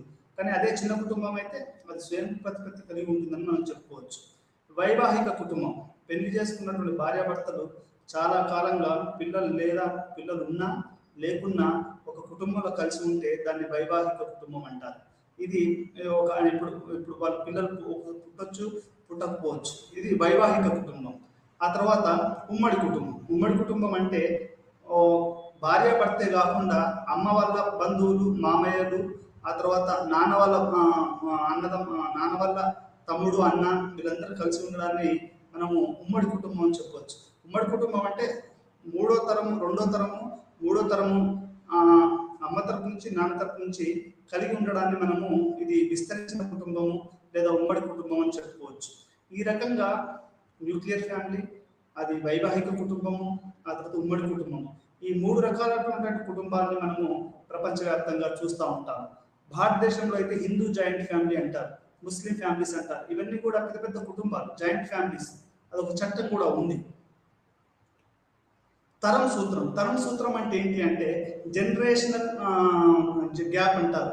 మీ అందరికీ తెలుసు, ఇప్పుడు ఒక ఊర్లో ఒక వ్యవసాయం చేసుకునే వాళ్ళు ఉంటే, చదువు లేకుండా ఉంటే, వాళ్ళ కొడుకు ఇంకా చదువుకుంటే అతని ఫస్ట్ జనరేషన్ అంటారు. అంటే ఆ ఇంట్లో వాళ్ళ చదువుకోలేని పేరెంట్స్ ఉంటే వాళ్ళు మొదటి తరం విద్యార్థులు అంటాం. ఒక కుటుంబాన్ని కూడా మనం తరాలను బట్టి ఆ కుటుంబము మొదటి తరం కుటుంబమా, రెండో తరం కుటుంబం అనేది మనకి ఇక్కడ అర్థమవుతుంది.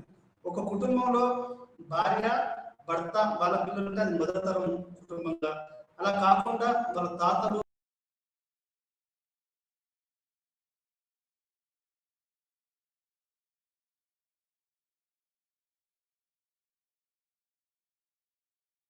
తండ్రి ఉంటాడు, పిల్లలు ఉంటారు.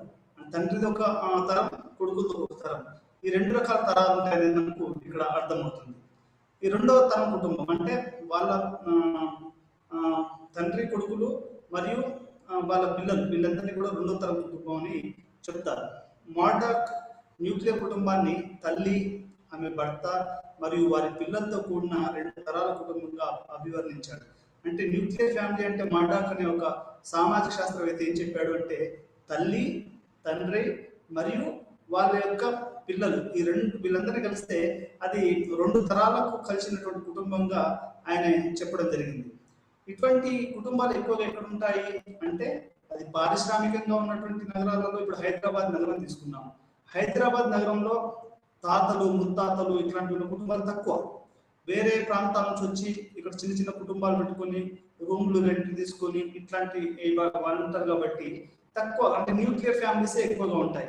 దీనికి గల కారణాలు ఏంటి అనేది మనం తర్వాత తెలుసుకుందాము. దీని ప్రధాన కారణం ఏంటి అంటే పారిశ్రామికీకరణ మరియు పట్టణీకరణ. ఈ 2 విషయాలు కూడా, డిమానిటైజేషన్, ఈ 3 విషయాలు కూడా ఈ న్యూక్లియర్ ఫ్యామిలీస్ కి దారితీస్తున్నాయి అనేది మనకి ఇక్కడ అర్థమవుతుంది. 3 తరాల కుటుంబాలు అంటే పితృస్వామ్య సమాజంలో మూడు చెందిన సభ్యులు, తండ్రి, తాతలు, ముత్తాతలు, అతని సోదరులు, అమ్మ సోదరులు, వీళ్ళందరినీ కలిసి, అమ్మమ్మలు, నానమ్మలు, వీళ్ళందరినీ కలిసి ఉంటే దాన్ని మనం 3 తరాలు కలిగినటువంటి ఒక కుటుంబంగా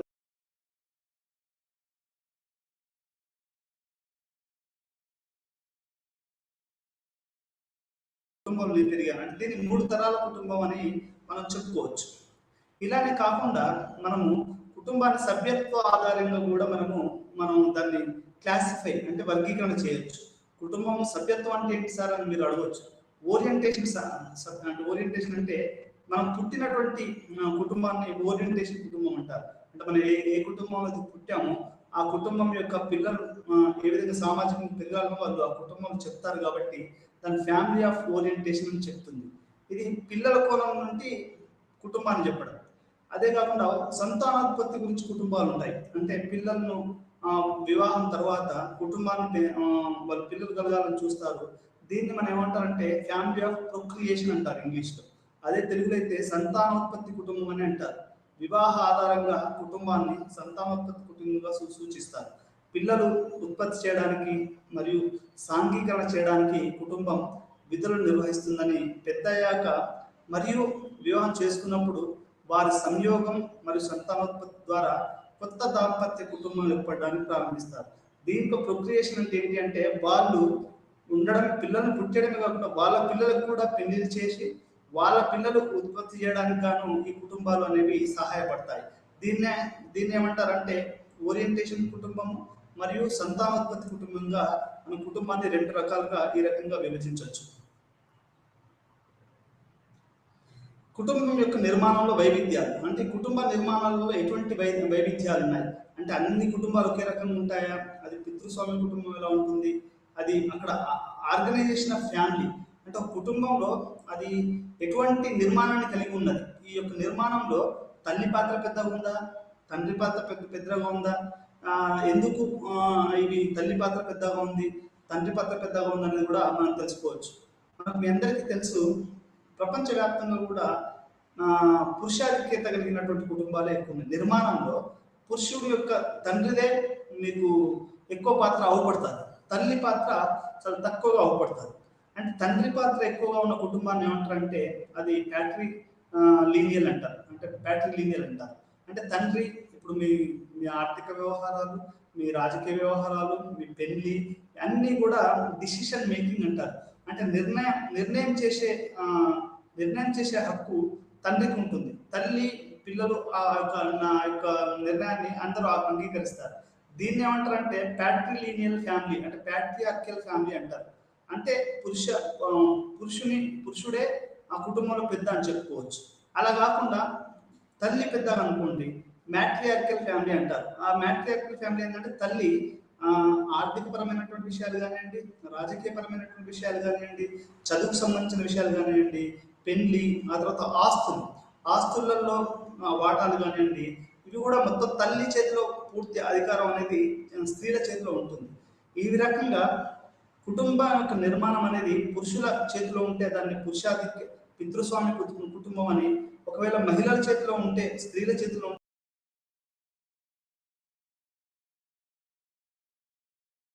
మనం పితృస్వామ్య కుటుంబాలే ఎక్కువగా ఉన్నాయని చెప్పుకోవచ్చు.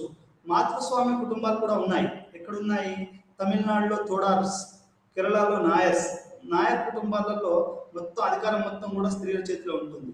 అది ఆర్థికపరమైనటువంటి కానీ లేకుంటే మతపరమైనటువంటి. ఇప్పుడు మీరందరూ గమనించి ఉంటారు, మనకు ఏదైనా హోమం చేసేటప్పుడు హిందూ కుటుంబాలలో లేకుంటే అది ఏం చేస్తారంటే పెద్ద తండ్రి అనేవాళ్ళు ఎక్కువ దాంట్లో ఉంటారు, తండ్రి తల్లి కూడా ఉంటారు. కానీ మొత్తం మగవాళ్ళ చేతి మీద నడుస్తూ ఉంటుంది హోమాలు, పెద్ద పెద్ద కుటుంబంలో జరిగే రకరకాల ఫంక్షన్స్ ఇవన్నీ కూడా. అది అట్లా కాకుండా స్త్రీలలో మాతృస్వామి కుటుంబాలలో ఏమవుతుందంటే స్త్రీలు దాన్ని నిర్వహిస్తారు. అంటే అది కేరళలో ఉన్నటువంటి నాయర్ స్త్రీలు కానీ. అంటే దీనివల్ల మనకు అర్థమైందంటే కుటుంబ నిర్మాణము, దాంట్లో ఉండేటువంటి ఆధిపత్యము, పెత్తనము, వీటిని బట్టి కూడా మనం కుటుంబాన్ని పితృస్వామ్య కుటుంబము మరియు మాతృస్వామ్య కుటుంబం అని రెండు రకాలుగా మనము ఈ రకంగా విభజించవచ్చు. సాధారణ అనుకుటుంబం, పితృస్వామ్య లేదా మాతృస్వామ్య కుటుంబం. పితృస్వామ్య సమాజం అంటే ఏకరేఖ సంతాత సూత్రాన్ని అనుసరించి అది పురుష రేఖ ద్వారా గుర్తించబడుతుంది. ఏకరేఖ అంటే తండ్రులు, అంటే పురుషుడి యొక్క ఒక సాంప్రదాయం. ఇప్పుడు మీకు ఉదాహరణ చెప్తాను. శ్రీరాముని యొక్క తండ్రి దశరథుడు, ఆయన కుటుంబము, అతను రాము కుటుంబం, అతని యొక్క పిల్లలు లక్ష్మణుడు, మన లవకుశలు. అంటే ఇది ఒక తరం. దీన్ని అంటే పితృస్వామ్య అంటే అది తండ్రి నుంచి వచ్చేటువంటి ఒక సిద్ధాంతాన్ని తీసుకుంటే దాని పితృస్వామ్యం అని చెప్పుకోవచ్చు. మాతృస్వామ్యం అంటే తల్లి తరపు నుంచి వచ్చింది, అంటే ఏకాంకిక, ఒకే రేఖ. తల్లి, మన అమ్మమ్మ, తాతమ్మ, ఆ, ఆ, ఆ, ఇవి అమ్మమ్మ, తాతమ్మ, ఇట్లా అమ్మ నుంచి వస్తే దాన్ని మనము ఆ, మాతృస్వామ్య కుటుంబం అని చెప్పుకోవచ్చు. ఇది ఈ రెండు రకాలుగా ఉన్నటువంటి తేడాలు. ఈ యొక్క అధికారం అనేది, దీని యొక్క నిర్మాణం అనేది ఎలా ఉంటుందనేది మనం ఈ యొక్క దీంట్లో చూడవలసి ఉంటుంది. దాంట్లో ఎవరు అధికారం చెలాయిస్తే దాన్ని బట్టి మనము ఈ కుటుంబాలని మనము రెండు రకాలుగా విభజించవచ్చు.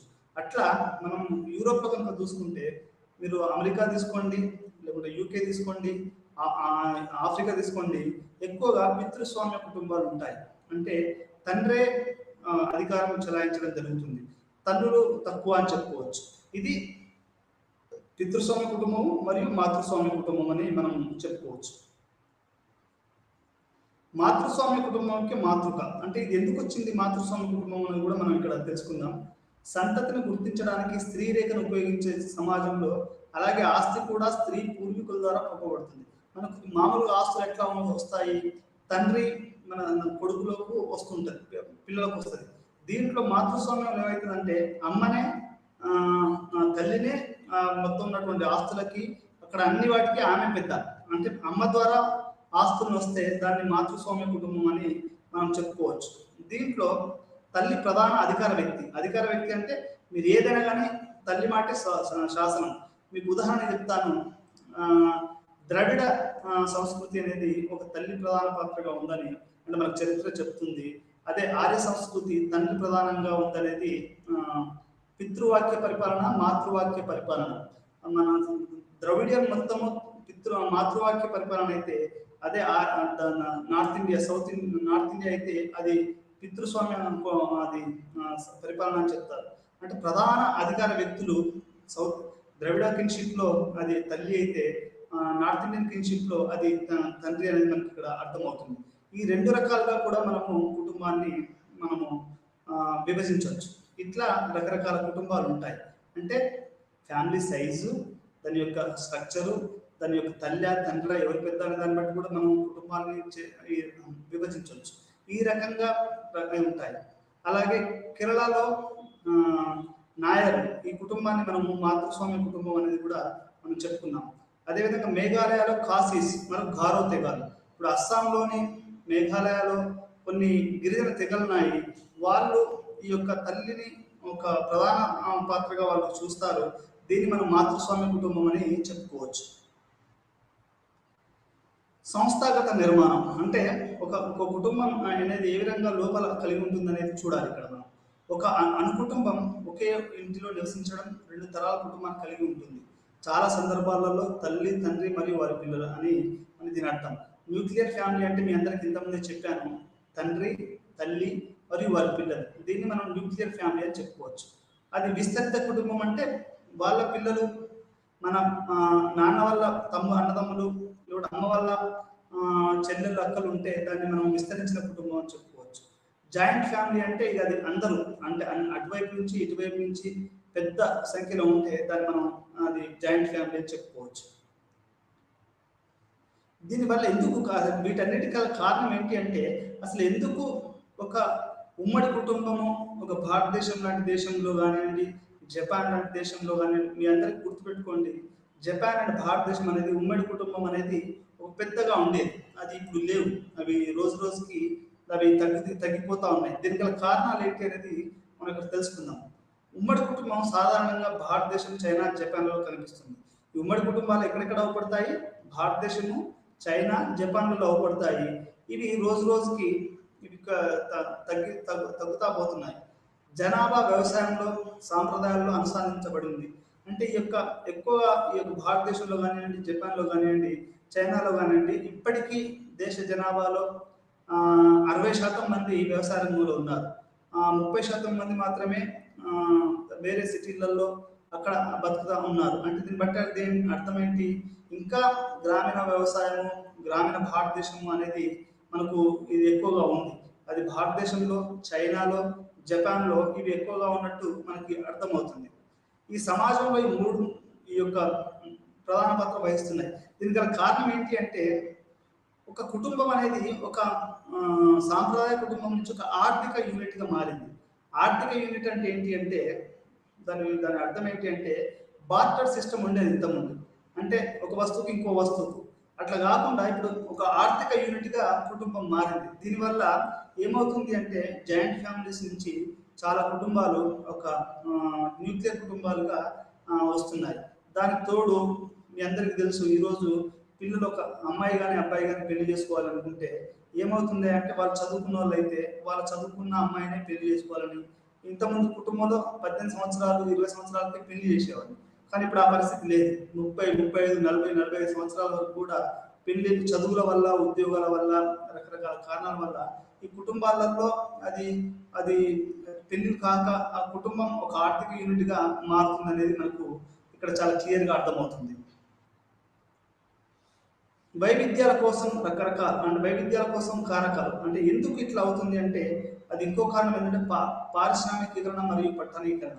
మీ అందరికీ తెలుసు, మీరు ఎన్నో సినిమాలు చూసే ఉంటారు. ఒక హీరోనో ఒక హీరోయినో ఒక చిన్న ఊరు నుంచి రావడము, ఆ ఊర్లో సిటీలోకి రావడము, వాళ్ళు రకరకాల కష్టాలు పడడము. మీకు రిక్షావాడని త్రిపురనేని త్రిపురనేని త్రిపురనేని రామస్వామి చౌదరి రాశారు. త్రిపురనేని వారు రాశారు. ఆ కథలో ఏంటి అంటే ఒక చిన్న గ్రామం నుంచి ఒక వ్యక్తి భిక్ష దుక్కుందామని హైదరాబాద్కి వస్తాడు. అతనికి ఎవరు కూడా మంచినీళ్ళు భోజనం పెట్టరు. అతను ఒక స్వీట్ షాప్ దగ్గర ఆగుతాడు, మార్వాడి స్వీట్ షాప్ దగ్గర. అతను ఆ స్వీట్ అతను అతను అది ఆ షాప్ వాడు అతనికి అది తినడానికి కూడా ఏమి ఉండదు. చివరికి అతను ఒక రిక్షా తొక్కుతూ ఒక ఒక గవర్నమెంట్ పంపు నీళ్ళ దగ్గర ఆగి అట్లా తాగుతూ చనిపోతాడు. అంటే అది ఒక గ్రామీణ ప్రాంతం నుంచి వచ్చినప్పుడు అది ఒక సిటీలో ఒక ఒక మనిషి పడే బాధని అది చాలా చెప్పింది. అదేవిధంగా మీరు భీమల్ రాయ్ ధోబీగా జమీన్ అని ఒక 2 ఎకరాల ఒక ఆసామి ఊర్లో గ్రామీణ ప్రాంతంలో అప్పులు ఉండడం వల్ల అతను పట్టణానికి వచ్చిన తర్వాత అతను పడే బాధల్ని అది జాతీయ అవార్డు కూడా పొందింది. అది ఆ సినిమా ఆ రైతు పడే కష్టాన్ని అది చూపించింది.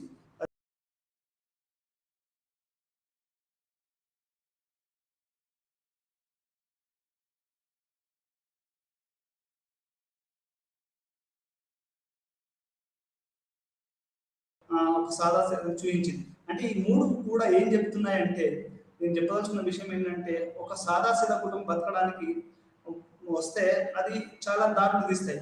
అంటే పారిశ్రామికీకరణ మరియు పట్టణీకరణ. ఈ 2 కూడా మొత్తం గ్రామీణ సమాజంలో ఉన్నటువంటి చిన్న చిన్న పట్టణాలు, చిన్న చిన్న టౌన్‌లో ఉన్నటువంటి కుటుంబాలని ఒక ఒక న్యూక్లియర్ కుటుంబంగా, ఒక చిన్న యూనిట్ కుటుంబంగా మారుస్తున్నాయి. అందుకనే శ్రీశ్రీ రాశాడు కదా! కూటి కోసం గూడి కోసం పట్టణానికి బయలుదేరిన బాటసారికి ఎంత కష్టం ఎంత నష్టం. కూటి కోసం గూడు కోసం పట్టణానికి బతుకు కోసం పట్టణానికి బయలుదేరిన బాటసారికి ఎంత కష్టం ఎంత నష్టం. దగా దగా కుడియడముల దగా దగా అని ఆయన ఈ యొక్క పారిశ్రామీకరణ పట్టణీకరణలో జరుగుతున్నటువంటి యొక్క లోపాలని ఇక్కడ ఏమైనా కానీ జనాలు పట్టణాలలో ఎట్లా దోపిడీ చేస్తారనేది మనకు ఇక్కడ ఆయన చాలా స్పష్టంగా రాశాడు.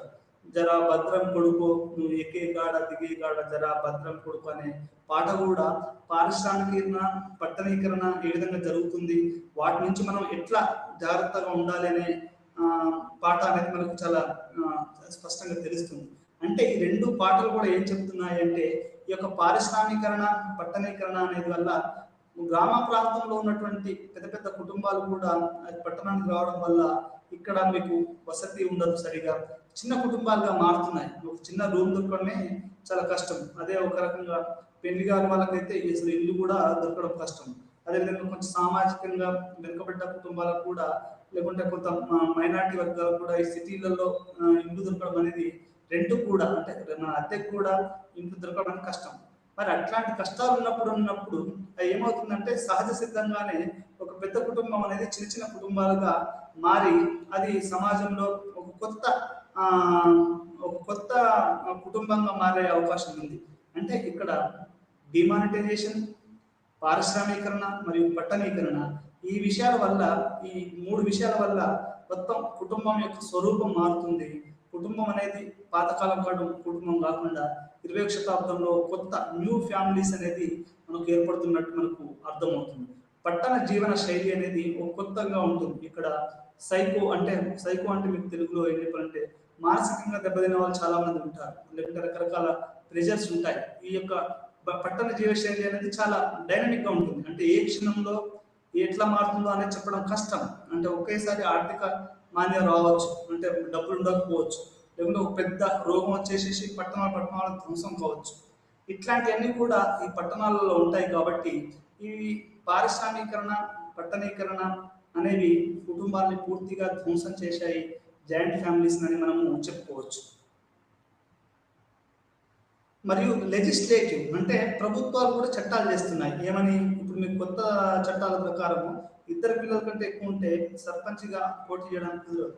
అదేవిధంగా మీరు ముగ్గురు పిల్లలున్నా కానీ మీరు ఒక మినిస్టర్ కావడానికి కుదరదు. అంటే ఇట్లా ప్రభుత్వ నిర్ణయాలు కూడా ఏమవుతున్నాయంటే చిన్న కుటుంబాలు రావడానికి గల అవకాశాలు ఏర్పడ్డాయి.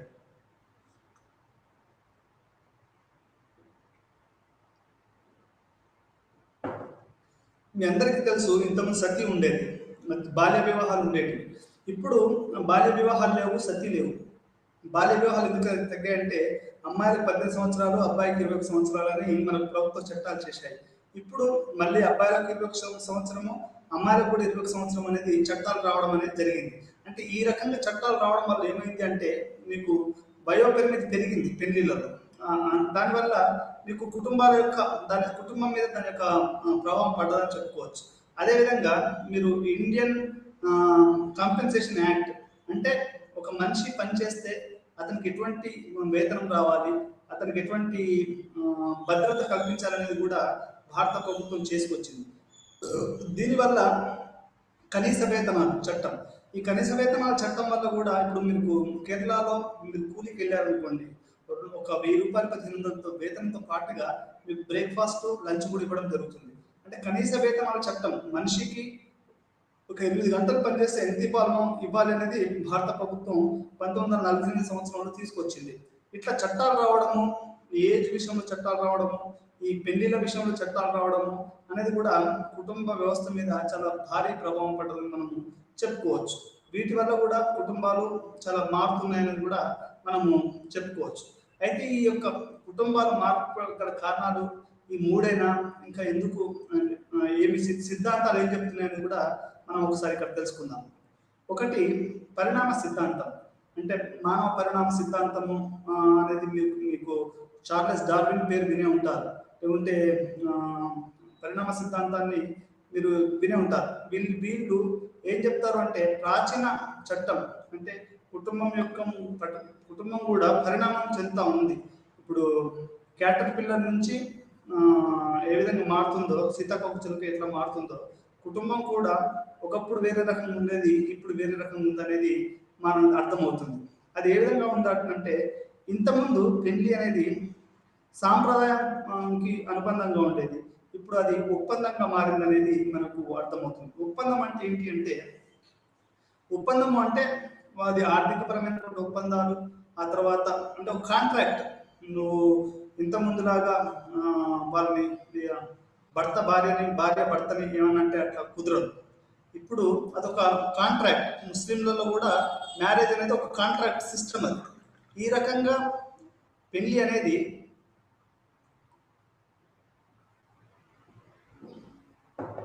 ఒక సాంప్రదాయం నుంచి ఒక కాంట్రాక్ట్ గా మారిందని మనము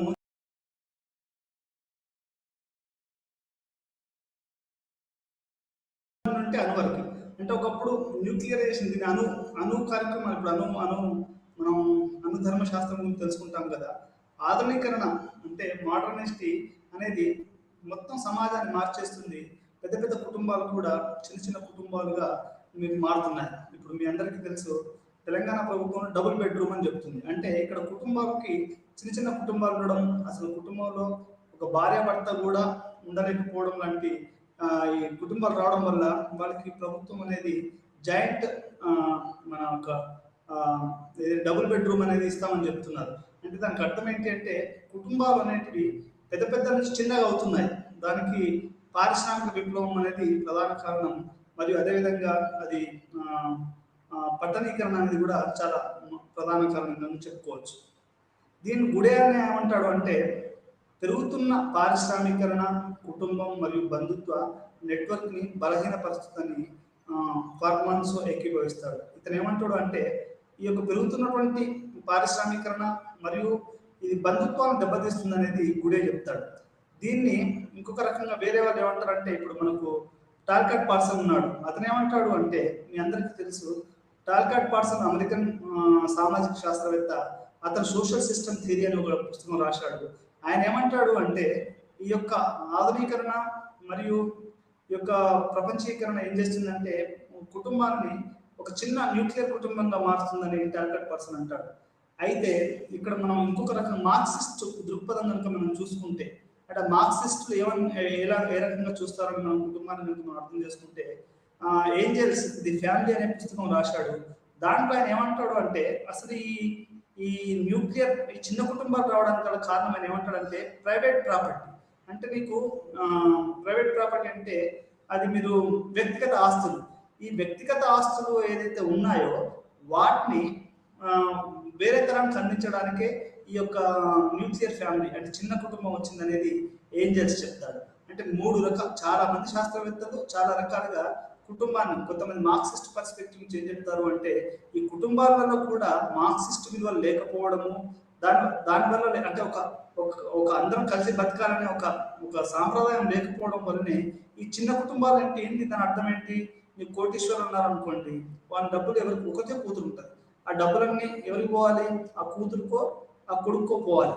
అంటే ఈ యొక్క ప్రైవేట్ అంటే ఒక సొంత ఆస్తులు అనేవి ఈ యొక్క చిన్న కుటుంబాల ఉద్భవించడానికి కారణమైన అనేది మనకు ఏంజల్స్ చెప్తారు. ఇది చాలా ప్రముఖంగా మనము అర్థం చేసుకోవాలి.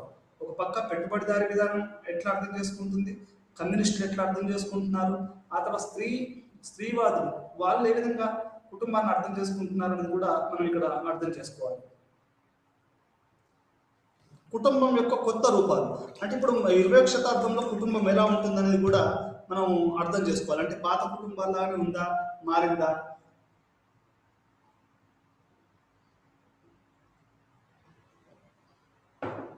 పాత కుటుంబానికి ఇప్పటి కుటుంబానికి తేడా ఏంటి అని కూడా మనకి ఇక్కడ తెలుసుకోవాలి. ఇప్పుడు కొత్త కుటుంబాలు అనేవి కొత్త రూపాలు తీసుకున్నాయి. పారిశ్రామీకరణ, మహిళల స్వాతంత్రము, విద్యాస్థాయి, వీటి ఆర్థిక మార్పు, చట్టపరమైన మార్పులు, స్త్రీవాద విమర్శలు, రాజకీయ చర్చలు వంటి బహుళ శక్తులు ఏమయ్యాయంటే మొత్తం కుటుంబ వ్యవస్థని మొత్తం మార్చేసాయని చెప్పుకోవచ్చు. ఈరోజు స్త్రీవాద విమర్శలు మీరు వింటే అసలు కుటుంబంలో అసలు ఎంత మార్పులు వచ్చేదని మనకు మీరు ఓల్గా చదివే ఉంటారు, లేకపోతే మీరు చాలా మంది స్త్రీవాదులను చదివే ఉంటారు. భారతదేశంలో కానీ మన సరోజిని నాయుడు చదివి ఉంటారు. రకరకాల వాళ్ళు అసలు భారతదేశంలో స్త్రీలకు ఓటు హక్కు వచ్చింది అంటే కూడా సరోజిని నాయుడు గారి ఎంతో కృషి ఉందని మనం చెప్పుకోవచ్చు. అంటే స్త్రీల యొక్క చదువు, వాళ్ళ స్వాతంత్రము, వాళ్ళు చేసే స్త్రీవాద విమర్శల వల్ల మొత్తం ఈ యొక్క కుటుంబ వ్యవస్థ మొత్తం మారిపోయిందని మనము చెప్పుకోవచ్చు. ఎందుకంటే కుటుంబం అనేది మహిళలు వాళ్ళు ఏ విధంగా నడుపుతున్నారు అనే దాని మీద యొక్క మొత్తం కుటుంబ వ్యవస్థ ఆధారపడి ఉంటుంది. స్త్రీలు పురుషులు ఇది పూర్తిగా మారిపోతుంది. ఎందుకు మారిపోతుంది అంటే ఇంతకుముందు ఆడవాళ్ళు అంతగా చదువుకోలేదు. ఈ రోజుల్లో ఆడవాళ్ళు చదువుకున్నారు, వాళ్ళ విద్యాస్థాయి పెరిగింది, వాళ్ళ స్వాతంత్ర స్థాయి పెరిగింది. మా స్త్రీల హక్కులు అనేటివి రోజు రోజుకి అవి కుటుంబం అనేది ప్రజాస్వామీకరణ చెంది స్త్రీల హక్కులు, వాళ్ళ నవల రచయితలుగా వాళ్ళ యొక్క హక్కులు, కవులు కవయిత్రులుగా వాళ్ళు మారారు. వాళ్ళు కుటుంబాన్ని పునర్నిర్వర్తిస్తున్నారు.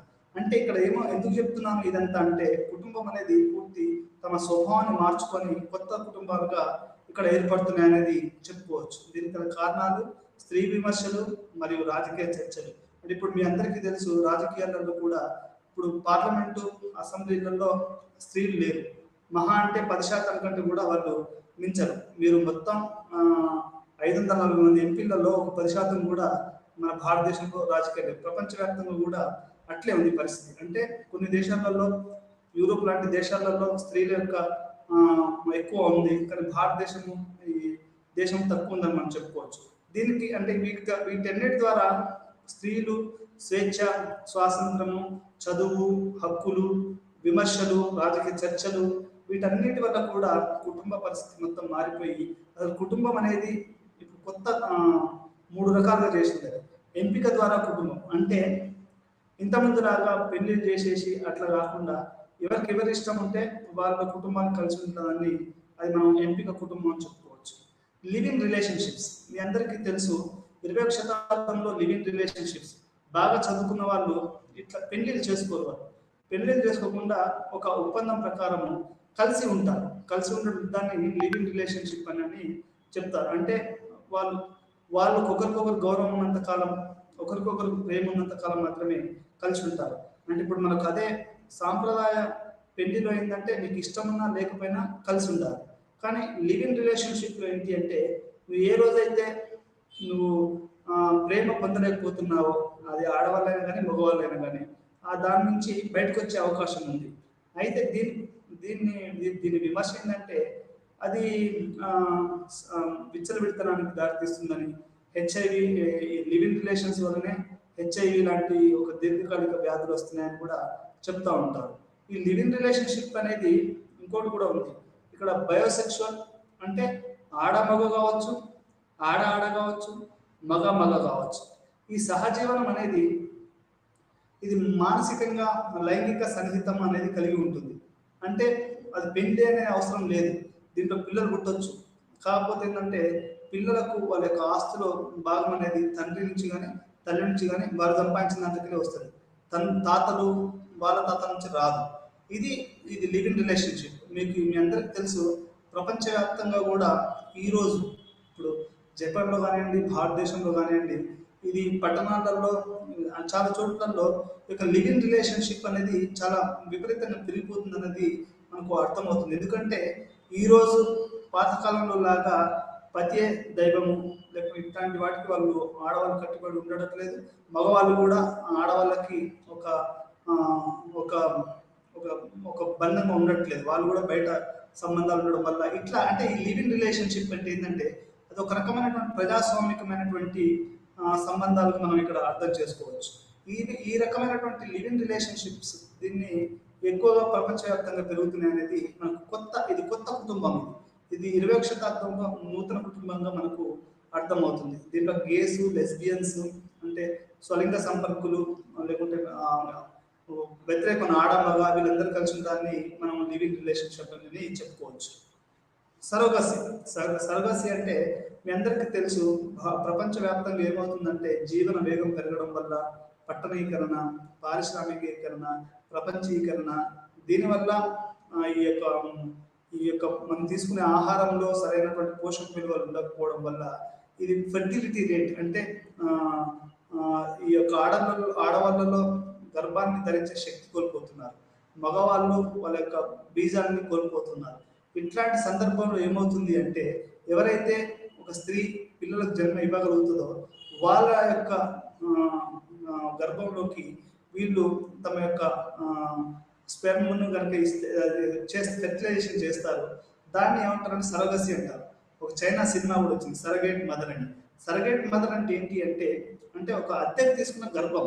ఈ రోజులలో ముంబై, హైదరాబాద్, కొన్ని పట్టణాలలో లేకుంటే ఢిల్లీ, ఇట్లా ప్రపంచం న్యూయార్క్ సిటీ లేకుంటే యూరోప్లలో కూడా ఏమవుతుంది అంటే ఎవరైతే వాళ్ళు పిల్లల్ని కనలేరు వాళ్ళు ఏం చేస్తారు అంటే ఒక గర్భాన్ని అద్దెకు తీసుకుంటారు. అది ఎట్లా ఉంటుందంటే అది కూడా ఒక కుటుంబ బాధ్యత లాగానే తీసుకుంటారు. తీసుకొని వీళ్ళ యొక్క శుక్ర కణాన్ని ఆమె యొక్క గర్భంలో వాళ్ళు ప్రవేశపెడతారు. అది వాళ్ళకి 5 లక్షల 10 లక్షల ఆ టైం బట్టి అనేది ఎక్కువ ఉంటుంది. ఇది భారతదేశంలో గుజరాత్ రాష్ట్రంలో ఇది ఎక్కువగా ఉందని మనకు అర్థమవుతుంది. అంటే ఎందుకో కానీ అక్కడ ఆ రాష్ట్రంలో ఒక సరోగసీ కుటుంబాలు, సరోగసీ అనే వ్యాపారం ఎక్కువగా ఉంది. దీన్ని కొంతకాలం బ్యాన్ కూడా అంటే నాకు అంతగా తెలియదు. కాకపోతే దీని మీద కొన్ని చాలా రకాలైనటువంటి రాజ్యాంగపరమైనటువంటి న్యాయపరమైనటువంటి చిక్కుల్లో ఇది న్యాయపరమైనటువంటి అంశాలు కూడి ఉన్నటువంటిది సరోగసీ. మీ అందరికీ తెలుసు, ఈరోజు పెద్ద పెద్ద సూపర్ స్టార్లు కొంతమంది పిల్లలు కలగకపోతే వాళ్ళు వేరే వాళ్ళ గర్భాన్ని అద్దెకు తీసుకొని వాళ్ళు పిల్లలు పుట్టించడం జరుగుతుంది. ఇక్కడ మీరు ఒకటి గమనించవలసిన విషయం ఏంటంటే ఈ గర్భం దాల్చిన స్త్రీ ఆ పిల్లోనికి ఎటువంటి సంబంధం కలిగి ఉండదు. There is no biological relation. అంటే ఆమె జన్మనిస్తుంది, కానీ ఆమెకు ఆ పిల్లోని మీద కానీ, ఆ అమ్మాయి మీద కానీ, ఆ అబ్బాయి మీద కానీ ఎటువంటి హక్కులు ఉండవు. ఇటువంటి పరిస్థితిని మనము సరగసి కుటుంబాలు అని చెప్తాం. అంటే ఇది కొత్తగా వస్తుంది. ఇది శాస్త్ర సాంకేతిక విజ్ఞానం పెరగడము ఈ యొక్క దీనివల్ల ఏమవుతుంది అంటే చాలా ఆ, మీకు ఈ మధ్యలో చూస్తూ ఉంటారు ఎక్కడ పడితే అక్కడ రోడ్డు మీద ఐ ఐబిఎఫ్ఎల్ అంటే ఇన్వర్టెడ్ ఫెర్టిలిటీ ప్రోగ్రామ్ అని, అంటే కృత్రిమ గర్భ ధారణ చేయడం అనేది. ఇది ఎక్కువగా భారతదేశంలో ప్రపంచవ్యాప్తంగా పెరుగుతుంది. మనకు చూడడానికి మనుషులు బయట మంచిగా సంతోషంగా నవ్వుపడతారు, కానీ చాలా కుటుంబాలలో వాళ్ళు గర్భధారణ చేయలేకపోతున్నారు.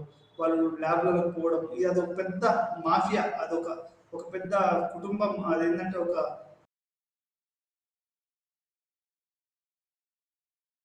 పెద్ద ఒక వ్యాపార లావాదేవీగా ఈరోజు సరగసి, కృత్రిమ గర్భధారణ, మీకు పిల్లలు లేరా, అయితే మా మా మా మా మా మా మా దానికి రండి, మీకు పిల్లలు పుట్టించే బాధ్యత మీకు ఈ యొక్క టెక్నాలజీ ద్వారా, లేకుంటే ఈ యొక్క సరగసి ద్వారా.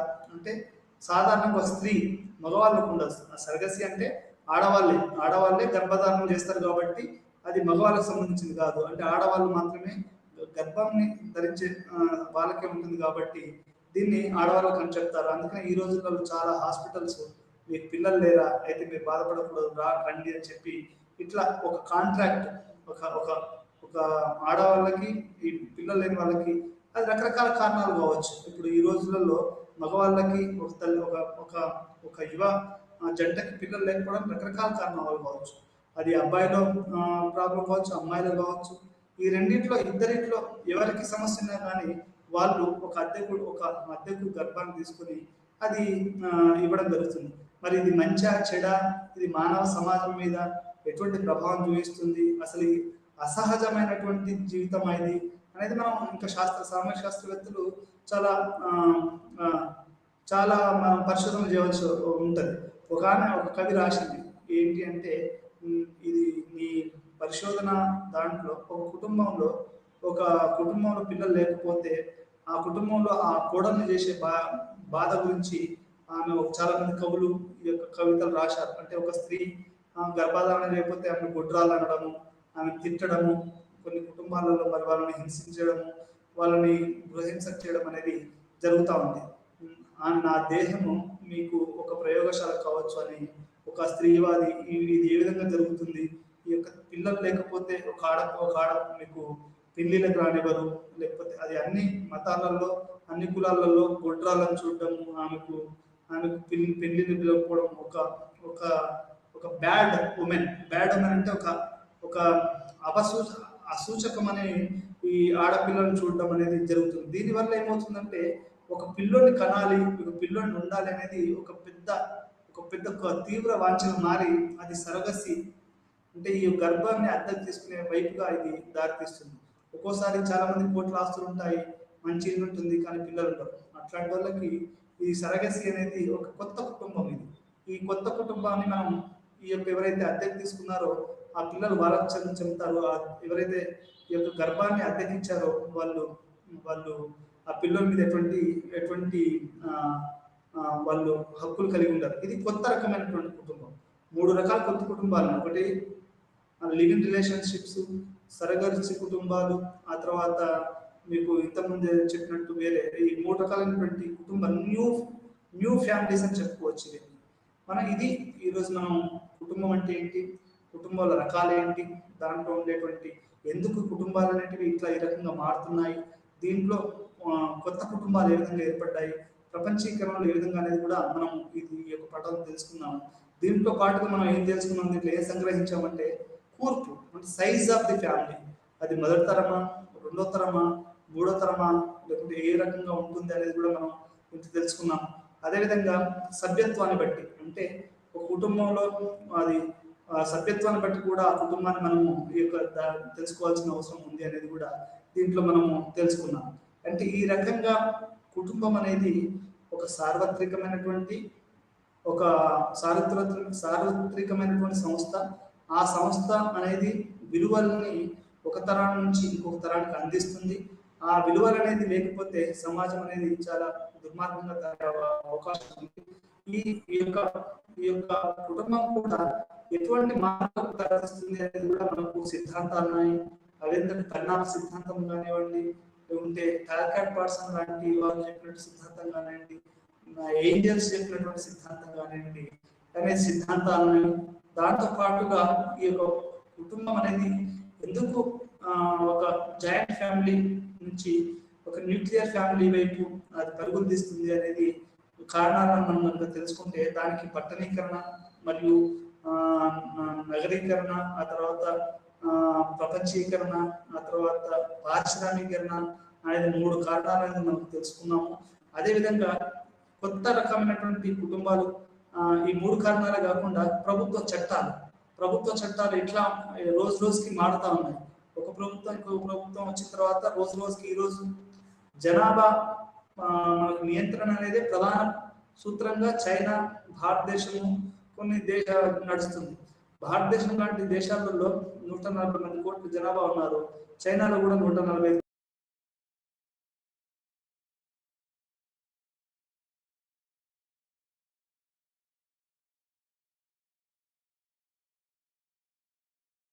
అంటే పెద్ద పెద్ద కుటుంబాలు కాకుండా చిన్న చిన్న కుటుంబాలు అనేవి రావడం జరుగుతుంది. దీనికి 3 కారణాలు కూడా మనం చెప్పుకోవచ్చు. డిమానిటైజేషన్ అంటే మానిటైజేషన్, డబ్బు కుటుంబం అనేది ఒక ఆర్థిక పరమైనటువంటి కుటుంబంగా మారింది. అది ఎట్లా అంటే డబ్బు అనేది ప్రధాన అంశంగా మారింది. దీనివల్ల మానిటైజేషన్ వల్ల ఏమైంది అంటే కుటుంబంలో ఆ పాత ప్రేమలు అవన్నీ పోయి ఒక ఆర్థిక పరమైనటువంటి ఒక యూనిట్ గా ఇది మారిందని మనం చెప్పుకోవచ్చు. అదేవిధంగా కుటుంబంలో ఎటువంటి మార్పులు వచ్చాయంటే ఈ చదువు వల్ల కూడా మార్పులు వచ్చాయి. ఈ రోజు కుటుంబంలో చదువుకున్న పిల్లలు, ఆడపిల్లలు కానివ్వండి, మగపిల్లలు కానివ్వండి, చాలా మంది పెళ్లిళ్ళు చాలా లేట్గా అంటే చాలా అంత తొందరగా చేసుకోవడానికి ఇష్టపడట్లేదు. దానివల్ల కూడా చాలా మార్పులు అనేటివి ఈ కుటుంబంలో వస్తున్నాయి అనేది మనకు చాలా క్లియర్ ఇక్కడ మనకు చాలా స్పష్టంగా అర్థమవుతుంది. ఇన్ని రకాల కారణం. దీంతో పాటుగా ఒక 20వ శతాబ్దంలో కుటుంబం అనేది పూర్తిగా మారిపోతున్నది అని చెప్పుకోవచ్చు. ఎట్లా అంటే పెళ్లికి టైం కాకపోవడం, చదువుకున్న వాళ్ళు లేకుంటే చట్టపరమైనటువంటి విషయాలు, లేకుంటే సామాజికంగా ఆర్థికంగా వచ్చేటువంటి పరిణామాలు, పట్టణీకరణ, నగరీకరణ, ప్రపంచీకరణ, వీటి వల్ల వచ్చేటువంటి పనుల వల్ల మొత్తం కుటుంబ వ్యవస్థ మారిపోతుంది. ఒక 3 రకాలైనటువంటి ప్రధాన కుటుంబాలు ఇప్పుడు మనకు భవిష్యత్తులో వచ్చే అవకాశం ఉంది. అది లివింగ్ రిలేషన్షిప్స్ అంటే స్వలింగ సంపర్కం. ఈ మధ్యలో మీ అందరికీ తెలుసు, ఒక గుజరాత్ అమ్మాయి తనకు తానే పెళ్లి చేసుకుంది. అంటే అదేంటి సెల్ఫ్ మ్యారేజ్ అని అంటారు. అవి ఆమె వచ్చింది. అట్లే స్వలింగ సంపర్కం, వాళ్ళు ఆడపిల్లలు చేసుకోవడము, మగవాళ్ళని చేసుకోవడం. దీనికి గల కారణం ఏంటంటే ఒక సెక్యూరిటీ, అంటే వాళ్ళు భద్రత. ఈ మహానగరాలలో ఎవరికి భద్రత ఉండదు. అది ఆర్థికపరమైన భద్రత ఉండదు, సామాజిక భద్రత ఉండదు. దీనివల్ల ఈ స్వలింగ సంపర్కులు పెరగడము, వాళ్ళు పెళ్లి చేసుకోవడం అనేది జరుగుతూ ఉంది. ఇది ఇంతకుముందు లేదు. ఇది లివింగ్ రిలేషన్షిప్. ఆ తర్వాత సరగసి అంటే రోజు రోజుకి జీవన యొక్క మానసిక ఒత్తిడి, ఆర్థిక ఒత్తిడి, రాజకీయ ఒత్తిడులు, ఈ యొక్క పర్యావరణ ఒత్తిడుల వల్ల మనిషి యొక్క మన పిల్లల్ని కనే శక్తిని కోల్పోవడం వల్ల కొంతమంది కుటుంబాలు ఏం చేస్తున్నారంటే ఎవరైతే పిల్లల్ని కనే శక్తి ఉంటుందో వాళ్ళని యొక్క గర్భాన్ని, ఆడపిల్లల యొక్క గర్భాన్ని, ఆడవాళ్ళ గర్భాన్ని అద్దెకి తీసుకొని అది వాళ్ళు పిల్లల్ని కనడం జరుగుతుంది. ఈ రకంగా ఈ కొత్త కుటుంబాలను చెప్పుకోవచ్చు. ఇవి సరగసి ఫ్యామిలీస్ అని చెప్తారు, సరగేట్ మదర్స్ అని చెప్తారు. ఈ రకంగా మాతృత్వం అనేది గర్భధారణ కాలం నిర్వర్తించబడదు, కానీ గర్భాన్ని అద్దెకి తీసుకునే స్థాయి సామర్థ్యం ద్వారా నిర్వర్తించబడుతుంది. అంటే నీకు ఆ లేడీ అద్దె గర్భం తీసుకున్న ఆడపిల్లకి అంత ఉందా లేదా అనేది చూస్తారు, వాళ్ళకి కెపాసిటీ ఉందా లేదా. అప్పుడు ఆమె గర్భాన్ని తీసుకుని వాళ్ళు పిల్లల్ని కంటారు. అంటే ఇది భావోద్వేగ సంబంధాన్ని దెబ్బతీస్తుంది. ఇప్పుడు మీ అందరికీ తెలుసు, ఒక తల్లి కొడుకు, ఒక తండ్రి కూతురు అనేది ఒక ప్రపంచవ్యాప్తంగా భావోద్వేగాలతో ఉన్నటువంటి సంబంధం అది. కానీ ఈ యొక్క మీ అందరికీ తెలుసు, ఒక తల్లి చనిపోయిన తర్వాత కొడుకులు చనిపోతూ ఉంటారు, తండ్రి చనిపోయిన తర్వాత కూతుర్లు, కొడుకులు అట్లా చనిపోతూ ఉంటారు. అంటే అంత భావోద్వేగంతో కూడుకున్నటువంటి ఒక మానవీయ సజీవ సంబంధాన్ని ఈ సరగసి అంటే ఈ కృత్రిమపరమైనటువంటి ఈ యొక్క సంబంధం అనేది పూర్తిగా దెబ్బతీసేసి ఇది భావోద్వేగ సంబంధాన్ని చాలా ప్రభావితం చేస్తుందని మనం చెప్పుకోవచ్చు. ఈ రకంగా 20వ శతాబ్దంలో కుటుంబంలో చాలా చాలా మార్పులొచ్చాయి. దానికి ఇంకో కారణం ఏంటంటే, ఈ రోజులలో స్త్రీలు చదువుకోవడము, వాళ్ళ స్వేచ్ఛ, వాళ్ళ యొక్క రాజకీయ చర్చలు వీటన్నీ కలిసి కూడా మొత్తం కుటుంబంలో మార్పులొస్తున్నాయని చెప్పుకుంటూ, ఈరోజు మనకు ఈ యొక్క అవకాశం ఇచ్చిన ఈ యొక్క పాఠంతో ఇక్కడితో మనం ముగిస్తున్నాం. ఈ యొక్క స్త్రీలు వాళ్ళ యొక్క విద్య వల్ల మొత్తం మారిందని చెప్పుకోవచ్చు. మీ అందరికీ నమస్కారం.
Good afternoon. আজি আমাৰ আলোচনাৰ বিষয়টো হৈছে আন্তঃৰাষ্ট্ৰীয় বাণিজ্য তত্ত্ব। এতিয়া আমি সকলোৱে জানো যে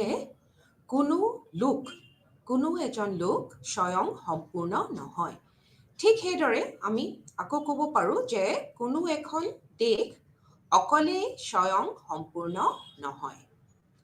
এখন দেশে সেই দেশখনৰ জনসাধাৰণক দৰকাৰ আটাইবোৰ সামগ্ৰী আৰু সেৱা অকলে উৎপাদন বা উৎপন্ন কৰিব নোৱাৰে।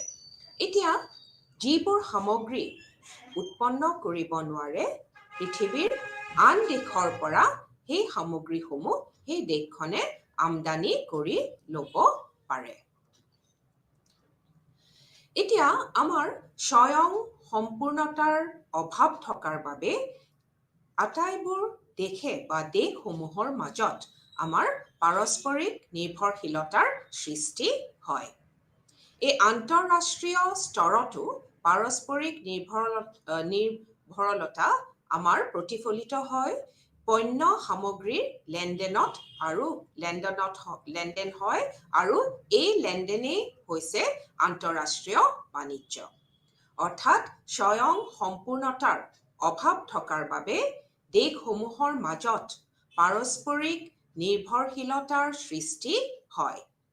আন্তঃৰাষ্ট্ৰীয় স্তৰত পাৰস্পৰিক নিৰ্ভৰশীলতাই প্ৰতিফলিত হয় পণ্য সামগ্ৰীৰ লেনদেনত আৰু এই লেনদেনেই হৈছে আন্তঃৰাষ্ট্ৰীয় বাণিজ্য। এতিয়া আমি আন্তঃৰাষ্ট্ৰীয় বাণিজ্য বিশেষীকৰণৰ ওপৰত আধাৰিত। এতিয়া একোখন দেশে যেতিয়া সকলো সামগ্ৰী উৎপন্ন নকৰে, বৰঞ্চ যিবোৰ উৎপাদনত খৰচ কম তেনে সামগ্ৰীহে উৎপন্ন কৰে আৰু এই সামগ্ৰীবিলাক ৰপ্তানি কৰে, তেতিয়াই বিশেষীকৰণৰ আৱশ্যকতা আহি পৰে। এতিয়া আন্তঃৰাষ্ট্ৰীয় বাণিজ্যৰ আধাৰ আৰু প্ৰয়োজনীয়তালৈ আমি আহোঁ। এতিয়া আদাম স্মিথে তেওঁ 18 শতিকাৰত আন্তঃৰাষ্ট্ৰীয় বজাৰৰ আধাৰ হিচাপে তেওঁ দুটা কাৰণ তেখেতে দিছিলে। এটা হৈছে আমাৰ শ্ৰম বিভাজন আৰু আনটো হৈছে বিশেষীকৰণ। যেতিয়া আমি শ্ৰম বিভাজননো কি? যেতিয়া কোনো এটা কামক আমি সৰু আন্তঃ সম্পৰ্কিত কামত ভাগ কৰা হয় আৰু সেই বিশেষ কামবোৰ উপযুক্ততাৰ ভিত্তিত আমি বিভিন্ন মানুহক বা বিভিন্ন জনক আমি ভগাই দিওঁ আৰু যাতে সেই কামটো অধিক পাৰদৰ্শিতাৰে সম্পাদন কৰিব পৰা যায়। আৰু ইয়াকে আমি কি কওঁ? ইয়াকে আমি শ্ৰম বিভাজন বুলি কওঁ। যেতিয়া কোনো এটা কামক আমি সৰু আন্তঃ সম্পৰ্কিত কামত ভাগ কৰি দিওঁ আৰু সেই বিশেষ কামবোৰ উপযুক্ততাৰ ভিত্তিত আমি বিভিন্ন মানুহক ভগাই দিওঁ যাতে সেই কামটো অধিক পাৰদৰ্শিতাৰে সম্পাদন কৰিব পৰা যায় আৰু ইয়াকে আমি শ্ৰম বিভাজন বুলি কওঁ। আন্তঃৰাষ্ট্ৰীয় বাণিজ্যৰ প্ৰেক্ষাপটত আমি যদি চাওঁ তেতিয়াহ'লে শ্ৰম বিভাজন ইয়াকে বুজায় যে দেশবোৰে এক সীমিত পৰিসৰতহে সেৱা আৰু সামগ্ৰী উৎপাদন কৰে আৰু বিভিন্ন দেশবোৰে গোটেই বিশ্বৰ বজাৰৰ এক ক্ষুদ্ৰ অংশৰহে বৰঙণি আগবঢ়াব পাৰে। এতিয়া যদি আমি ধৰি লওঁ এখন গাড়ী যদি আমি নিৰ্মাণ কৰিবলৈ যাওঁ বা এখন গাড়ী নিৰ্মাণতাই বিভিন্ন দেশৰ পৰা নিৰ্দিষ্ট অংশ কিছুমান আমদানি কৰি আনিব পাৰে আৰু শেষত এই সকলোবোৰ অংশ একজোট কৰি এখন গাড়ী উৎপাদন কৰিব পাৰে আৰু এই গাড়ীখন আমি উপভোক্তাক যোগান ধৰিব পাৰোঁ। সেই অৰ্থত সেই গাড়ীখনত কোনো এখন দেশৰ হয়তো কোনো এটা বিশেষ অংশৰহে বৰঙণি থাকে। আকৌ আডাম স্মিথে আৰু এটা বিষয় কৈছিলে, তেখেতে আডাম স্মিথে আঙুলিয়াই দিয়া আন এটা মৌলিক আধাৰ হ'ল বিশেষীকৰণ। এতিয়া আডাম স্মিথে কৈছিলে যে শ্ৰম বিভাজন আৰু বিশেষীকৰণ এই দুটা তেওঁ আন্তঃৰাষ্ট্ৰীয় বা আন্তৰ্জাতীয় বাণিজ্যৰ ক্ষেত্ৰত তেওঁ এই দুটা বিষয় তেওঁ আগবঢ়াইছিলে। এতিয়া বিশেষীকৰণ মানে কি? বিশেষীকৰণ হৈছে শ্ৰম বিভাজনৰে এক ফলাফল। প্ৰতিজন বনুৱা বা প্ৰতিজন উৎপাদনকাৰীয়ে কোনো এক বিশেষ ভূমিকা পালন কৰিবলৈ লয় আৰু তেতিয়া কি হয়, স্বাভাৱিকতে তেওঁলোকৰ বেছি পাৰদৰ্শী হৈ উঠিব। উৎপাদন প্ৰক্ৰিয়া বা চূড়ান্ত সামগ্ৰীবিধত তেওঁলোকৰ বৰঙণি অধিক ফলপ্ৰসূ হ'ব। গতিকে এই পাৰদৰ্শিতা আৰু উৎপাদনশীলতা এই দুয়ো ক্ষেত্ৰতে বিশেষীকৰণে বিশেষ বৰঙণি আগবঢ়ায়। এতিয়া আমি ক'ব পাৰোঁ যে এই বিশেষীকৰণ হৈছে কি? যে বিশেষীকৰণ হৈছে এই শ্ৰম বিভাজন, যিহেতুকে আমি শ্ৰম বিভাজন কৰিলো, তেতিয়াহ'লে বিশেষীকৰণ হৈছে এই শ্ৰম বিভাজনৰ এক ফলাফল। এতিয়া শ্ৰম বিভাজনৰ বাবে আমি প্ৰতিজন বনুৱা বা প্ৰতিজন উৎপাদনকাৰীয়ে কোনো এক বিশেষ কামহে তেওঁ কৰিব, যে কোনো এক বিশেষ ভূমিকা তেওঁ পালন কৰিবলগীয়া হয়। আৰু তেতিয়া কি হয়, যে যিহেতুকে তেওঁ সেই বিশেষ এটা কাম তেওঁ বাৰে বাৰে কৰি আছে, সেইবাবে স্বাভাৱিকতে তেওঁলোকৰ বেছি পাৰদৰ্শিতা তেওঁলোকৰ বৃদ্ধি পায়। এই উৎপাদন প্ৰক্ৰিয়া বা চূড়ান্ত সামগ্ৰীবিধত তেওঁলোকৰ বৰঙণি অধিক ফলপ্ৰসূ হয়। গতিকে পাৰদৰ্শিতা আৰু উৎপাদনশীলতা এই দুয়ো ক্ষেত্ৰতে বিশেষীকৰণে বিশেষ বৰঙণি আগবঢ়ায়।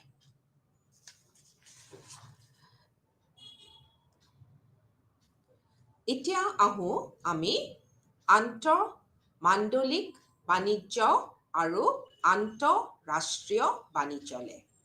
এতিয়া আমাৰ সংস্থাপিক অৰ্থনীতি বিজ্ঞানীসকলে তেওঁলোকৰ এটা দৃষ্টিভংগী আছে আৰু অ'লিনৰো এটা দৃষ্টিভংগী আছে। এই সংস্থাপিক অৰ্থনীতিবিদসকলে তেওঁলোকে কৈছিলে যে আন্তঃৰাষ্ট্ৰীয় বাণিজ্য আৰু আন্তঃমাণ্ডলিক বাণিজ্যৰ মাজত কিছুমান পাৰ্থক্য আছে। আনহাতে বাৰ্টিন অ'লিনে তেওঁৰ দৰে অইন কিছু সংখ্যক অৰ্থবিজ্ঞানীয়ে তেওঁলোকে কৈছিলে যে আন্তঃৰাষ্ট্ৰীয় বাণিজ্য আৰু আন্তঃমাণ্ডলিক বাণিজ্যৰ একোৱেই কোনো পাৰ্থক্য নাই বুলি কৈছিলে। সংস্থাপিক অৰ্থনীতিবিদসকলৰ মতে আন্তঃৰাষ্ট্ৰীয় বাণিজ্য আৰু আন্তঃমাণ্ডলিক বাণিজ্যৰ মাজত কিছুমান পাৰ্থক্য আছে। কিন্তু বাৰ্টিল অ'লিনৰ দৰে অৰ্থবিজ্ঞানীৰ মতে এনেকুৱা কোনো পাৰ্থক্য নাই। সংস্থাপিক অৰ্থনৈতিক বিজ্ঞানীসকলে তেওঁলোকৰ দৃষ্টিভংগীৰ সপক্ষে তেওঁলোকে তিনিটা যুক্তি আগবঢ়াইছে। অৰ্থাৎ তেওঁলোকৰ যি দৃষ্টিভংগী যে আন্তঃৰাষ্ট্ৰীয় বাণিজ্য আৰু আন্তঃমাণ্ডলিক বাণিজ্যৰ মাজত পাৰ্থক্য আছে, এই দৃষ্টিভংগীটো তেওঁলোকে দেখুৱাবলৈ এই দৃষ্টিভংগীৰ সপক্ষে তেওঁলোকে তিনিটা যুক্তি আগবঢ়াইছে। প্ৰথমটো হৈছে যে উপাদানৰ গতিশীলতা অৰ্থাৎ আমি ইংৰাজীত ক'বলৈ গ'লে মোবিলিটি অফ ফেক্টৰ্ছ। আন্তঃৰাষ্ট্ৰীয় বাণিজ্যতকৈ তেওঁলোকে কৈছিলে যে আন্তঃমাণ্ডলিক বাণিজ্যৰ ক্ষেত্ৰত উপাদানৰ গতিশীলতা অধিক। অৰ্থাৎ এখন দেশৰ ভিতৰতে আইন কানুন, ভাষা, সামাজিক ৰীতি নীতি আৰু কাম কাজ আদিৰ ক্ষেত্ৰত থকাৰ পাৰ্থক্য সিমান বেছি নহয়। শ্ৰমিকৰ দৰে যি আমি উপাদানলৈ চালে শ্ৰমিকৰ দৰে উপাদানৰ অধিক গতিশীলতা থাকে। তেওঁলোকে কৈছে এখন যিহেতুকে আমি আন্তঃমাণ্ডলিক অৰ্থাৎ এখন দেশৰ ভিতৰতে যদি আমি বাণিজ্যৰ কথা কওঁ তেতিয়াহ'লে এখন দেশৰ ভিতৰতে যিহেতুকে আইন কানুন ভাষা বা নতুবা আমি সামাজিক ৰীতি নীতিৰ আৰু ধৰা আমি কাম কাজৰ এইবোৰৰ ক্ষেত্ৰত বেছি পাৰ্থক্য নাথাকে। পাৰ্থক্য সিমান আমি বেছি নহয় বুলি আমি ক'ব পাৰোঁ। সেইবাবে শ্ৰমিকৰ দৰে উপাদানৰ আমি ক্ষেত্ৰতো আমি ক'ব পাৰোঁ যে শ্ৰমিকৰ দৰে উপাদানৰ অধিক গতিশীলতা থাকে। আনহাতে যদি আমি আন্তঃৰাষ্ট্ৰীয় স্তৰত যদি আমি চাওঁ তেতিয়াহ'লে আমি পাওঁ যে এই পাৰ্থক্যবিলাক সম্পূৰ্ণৰূপে বিবেচনাযোগ্য আৰু সেয়ে উপাদানবিলাকৰ কম গতিশীলতা। সেইকাৰণে তেওঁলোকে কৈছে যিহেতুকে আমাৰ উপাদানৰ গতিশীলতাৰ ক্ষেত্ৰত আন্তঃমাণ্ডলিক বাণিজ্যৰ ক্ষেত্ৰত এই গতিশীলতা আমাৰ বেছি থাকে আৰু আন্তঃৰাষ্ট্ৰীয় বাণিজ্যৰ ক্ষেত্ৰত এই কম গতিশীলতা থাকে। সেইবাবে তেওঁলোকে আন্তঃমাণ্ডলিক বাণিজ্য আৰু আন্তঃৰাষ্ট্ৰীয় বাণিজ্যৰ মাজত পাৰ্থক্য আছে বুলি তেওঁলোকে ক'ব বিচাৰিছে। অৰ্থাৎ সংস্থাপিক অৰ্থনীতিবিদসকলে তেওঁলোকৰ যি দৃষ্টিভংগী যে আন্তঃৰাষ্ট্ৰীয় বাণিজ্য আৰু আন্তঃমাণ্ডলিক বাণিজ্যৰ মাজত কিছুমান পাৰ্থক্য আছে, এই দৃষ্টিভংগীৰ সপক্ষে তেওঁলোকে প্ৰথমটো কৈছে যে উপাদানৰ গতিশীলতা আন্তঃমাণ্ডলিক বাণিজ্যৰ ক্ষেত্ৰত এই গতিশীলতা বেছি হয় আৰু আন্তঃৰাষ্ট্ৰীয় বাণিজ্যৰ ক্ষেত্ৰত এই গতিশীলতা কম। দ্বিতীয় তেওঁলোকে কৈছে যে মুদ্ৰাৰ ক্ষেত্ৰতো বা মুদ্ৰা বা কাৰেঞ্চি ইয়াৰ ক্ষেত্ৰতো আমি আন্তঃৰাষ্ট্ৰীয় আৰু আন্তঃমাণ্ডলিক বাণিজ্যৰ ক্ষেত্ৰত আমি পৃথকতা দেখিবলৈ পাওঁ যে আন্তঃমাণ্ডলিক বাণিজ্যত আমাৰ বিনিময়ৰ মাধ্যম হিচাপে কেৱল এবিধ মুদ্ৰাই আমাৰ ব্যৱহাৰ কৰা হয়, কাৰণ আন্তঃমাণ্ডলিক বাণিজ্য আমাৰ দেশখনৰ ভিতৰতে হয়। সেইকাৰণে আমি ক'ব পাৰোঁ যে আন্তঃমাণ্ডলিক বাণিজ্যত বিনিময়ৰ মাধ্যম হিচাপে আমি কেৱল এটা মুদ্ৰা বা এবিধ মুদ্ৰা আমি ব্যৱহাৰ কৰোঁ। কিন্তু আন্তঃৰাষ্ট্ৰীয় বাণিজ্যত যিমানখন দেশ জড়িত হৈ থাকে আমি সিমানখন দেশৰে মুদ্ৰা ব্যৱহাৰ কৰিব লাগে। সেইকাৰণে আন্তঃমাণ্ডলিক বাণিজ্যৰ ক্ষেত্ৰত কেৱল এবিধ মুদ্ৰাহে ব্যৱহাৰ হয়, কিন্তু আন্তঃৰাষ্ট্ৰীয় বাণিজ্যৰ ক্ষেত্ৰত যিমানবোৰ দেশ সেই বাণিজ্যত লিপ্ত হৈ আছে সিমানবোৰ দেশৰে মুদ্ৰা আমি ব্যৱহাৰ কৰিব লাগে। তৃতীয়তে তেওঁলোকে মৌদ্ৰিক নীতিৰ বিষয়েও তেওঁলোকে কৈছিলে, অৰ্থাৎ মনিটাৰী পলিচিৰ কথা তেওঁলোকে ক'ব বিচাৰিছিলে যে আন্তঃমাণ্ডলিক আমাৰ বাণিজ্যৰ ক্ষেত্ৰত সেইখন দেশৰ কেন্দ্ৰীয় বেংকটোৱে নিৰ্ধাৰণ কৰা একেই মৌদ্ৰিক নীতিহে আমাৰ দেশসমূহৰ বাবে বা সেই দেশখনে কেৱল এটা মৌদ্ৰিক নীতি, যিটো মৌদ্ৰিক নীতি সেই দেশখনৰ যোনটো কেন্দ্ৰীয় বেংকে সেই নিৰ্ধাৰণ কৰা মৌদ্ৰিক নীতিহে সেই দেশখনে ব্যৱহাৰ কৰে। কিন্তু আন্তঃৰাষ্ট্ৰীয় বাণিজ্যৰ অংশীদাৰ দেশসমূহৰ বাবে এটা মুদ্ৰা নীতি প্ৰস্তুত কৰিবলৈ বিশ্বৰ কোনো কেন্দ্ৰীয় বেংক নাই আৰু বেলেগ বেলেগ দেশৰ বেলেগ বেলেগ বেংকে বা কেন্দ্ৰীয় বেংকে নিজৰ নিজৰ দেশৰ মুদ্ৰা নীতি প্ৰস্তুত কৰে। সেইবাবে মৌদ্ৰিক নীতিৰ ক্ষেত্ৰতো যেতিয়া আমি এই আন্তঃমাণ্ডলিক বাণিজ্যৰ ক্ষেত্ৰত কেৱল মাত্ৰ এটা মৌদ্ৰিক নীতি বা মুদ্ৰা নীতি আমাৰ ব্যৱহাৰ হয়, কিন্তু আমাৰ এই আন্তঃৰাষ্ট্ৰীয় বাণিজ্যৰ ক্ষেত্ৰত আমাৰ বহুবিধ মুদ্ৰা নীতি ব্যৱহাৰ কৰা হয়। এতিয়া বাৰ্টিল অ'লিনৰ তেওঁৰ দৃষ্টিভংগীলৈ আহোঁ। বাৰ্টিল অ'লিনৰ মতে আন্তঃৰাষ্ট্ৰীয় বাণিজ্যৰ বাবে এক পৃথক তত্ত্বৰ আৱশ্যকতা নাই। তেওঁ এই যুক্তিৰ বাবে তেওঁ তিনিটা যুক্তিৰ এই দৃষ্টিভংগীৰ বাবে তেওঁ তিনিটা যুক্তি বা যুক্তিযুক্তা তেওঁ দেখুৱাইছে। প্ৰথমতে তেওঁ কৈছে, তেওঁ লৈছে যে বাণিজ্যৰ ভিত্তি, অৰ্থাৎ বাণিজ্যৰ ভিত্তি আমি ইংৰাজীত ক'বলৈ গ'লে বেচিছ অফ ট্ৰেড। আন্তঃমণ্ডলিক আৰু আন্তঃৰাষ্ট্ৰীয় এই দুটা স্তৰতে বাণিজ্যৰ ভিত্তি একেই বুলি তেখেতে কৈছে। তুলনামূলক ব্যয় তত্ত্বৰ জৰিয়তে এই ভিত্তিৰ ব্যাখ্যা কৰিব পাৰি। এই তত্ত্ব অনুসৰি এখন দেশে সেই সামগ্ৰীহে উৎপন্ন কৰে যি সামগ্ৰীৰ উৎপাদন ব্যয় লাভজনক হয়। আন্তঃৰাষ্ট্ৰীয় বাণিজ্যৰ ক্ষেত্ৰত প্ৰযোজ্য এই কথা বিভিন্ন অৰ্থনৈতিক অঞ্চল বা মাণ্ডলিক ক্ষেত্ৰতো একেই বুলি তেওঁ কৈছে, বা এই বিভিন্ন এই আন্তঃৰাষ্ট্ৰীয় বাণিজ্যৰ ক্ষেত্ৰত প্ৰযোজ্য এই কথা আমাৰ বিভিন্ন অৰ্থনৈতিক অঞ্চল বা মণ্ডলৰ ক্ষেত্ৰতো খাটে বুলি তেওঁ কৈছে। সেইবাবে তেওঁ ক'ব বিচাৰিছে যে আন্তঃৰাষ্ট্ৰীয় বাণিজ্য আৰু আন্তঃমণ্ডলিক বাণিজ্যৰ মাজত কোনো ধৰণৰ পৃথকতা নাথাকে।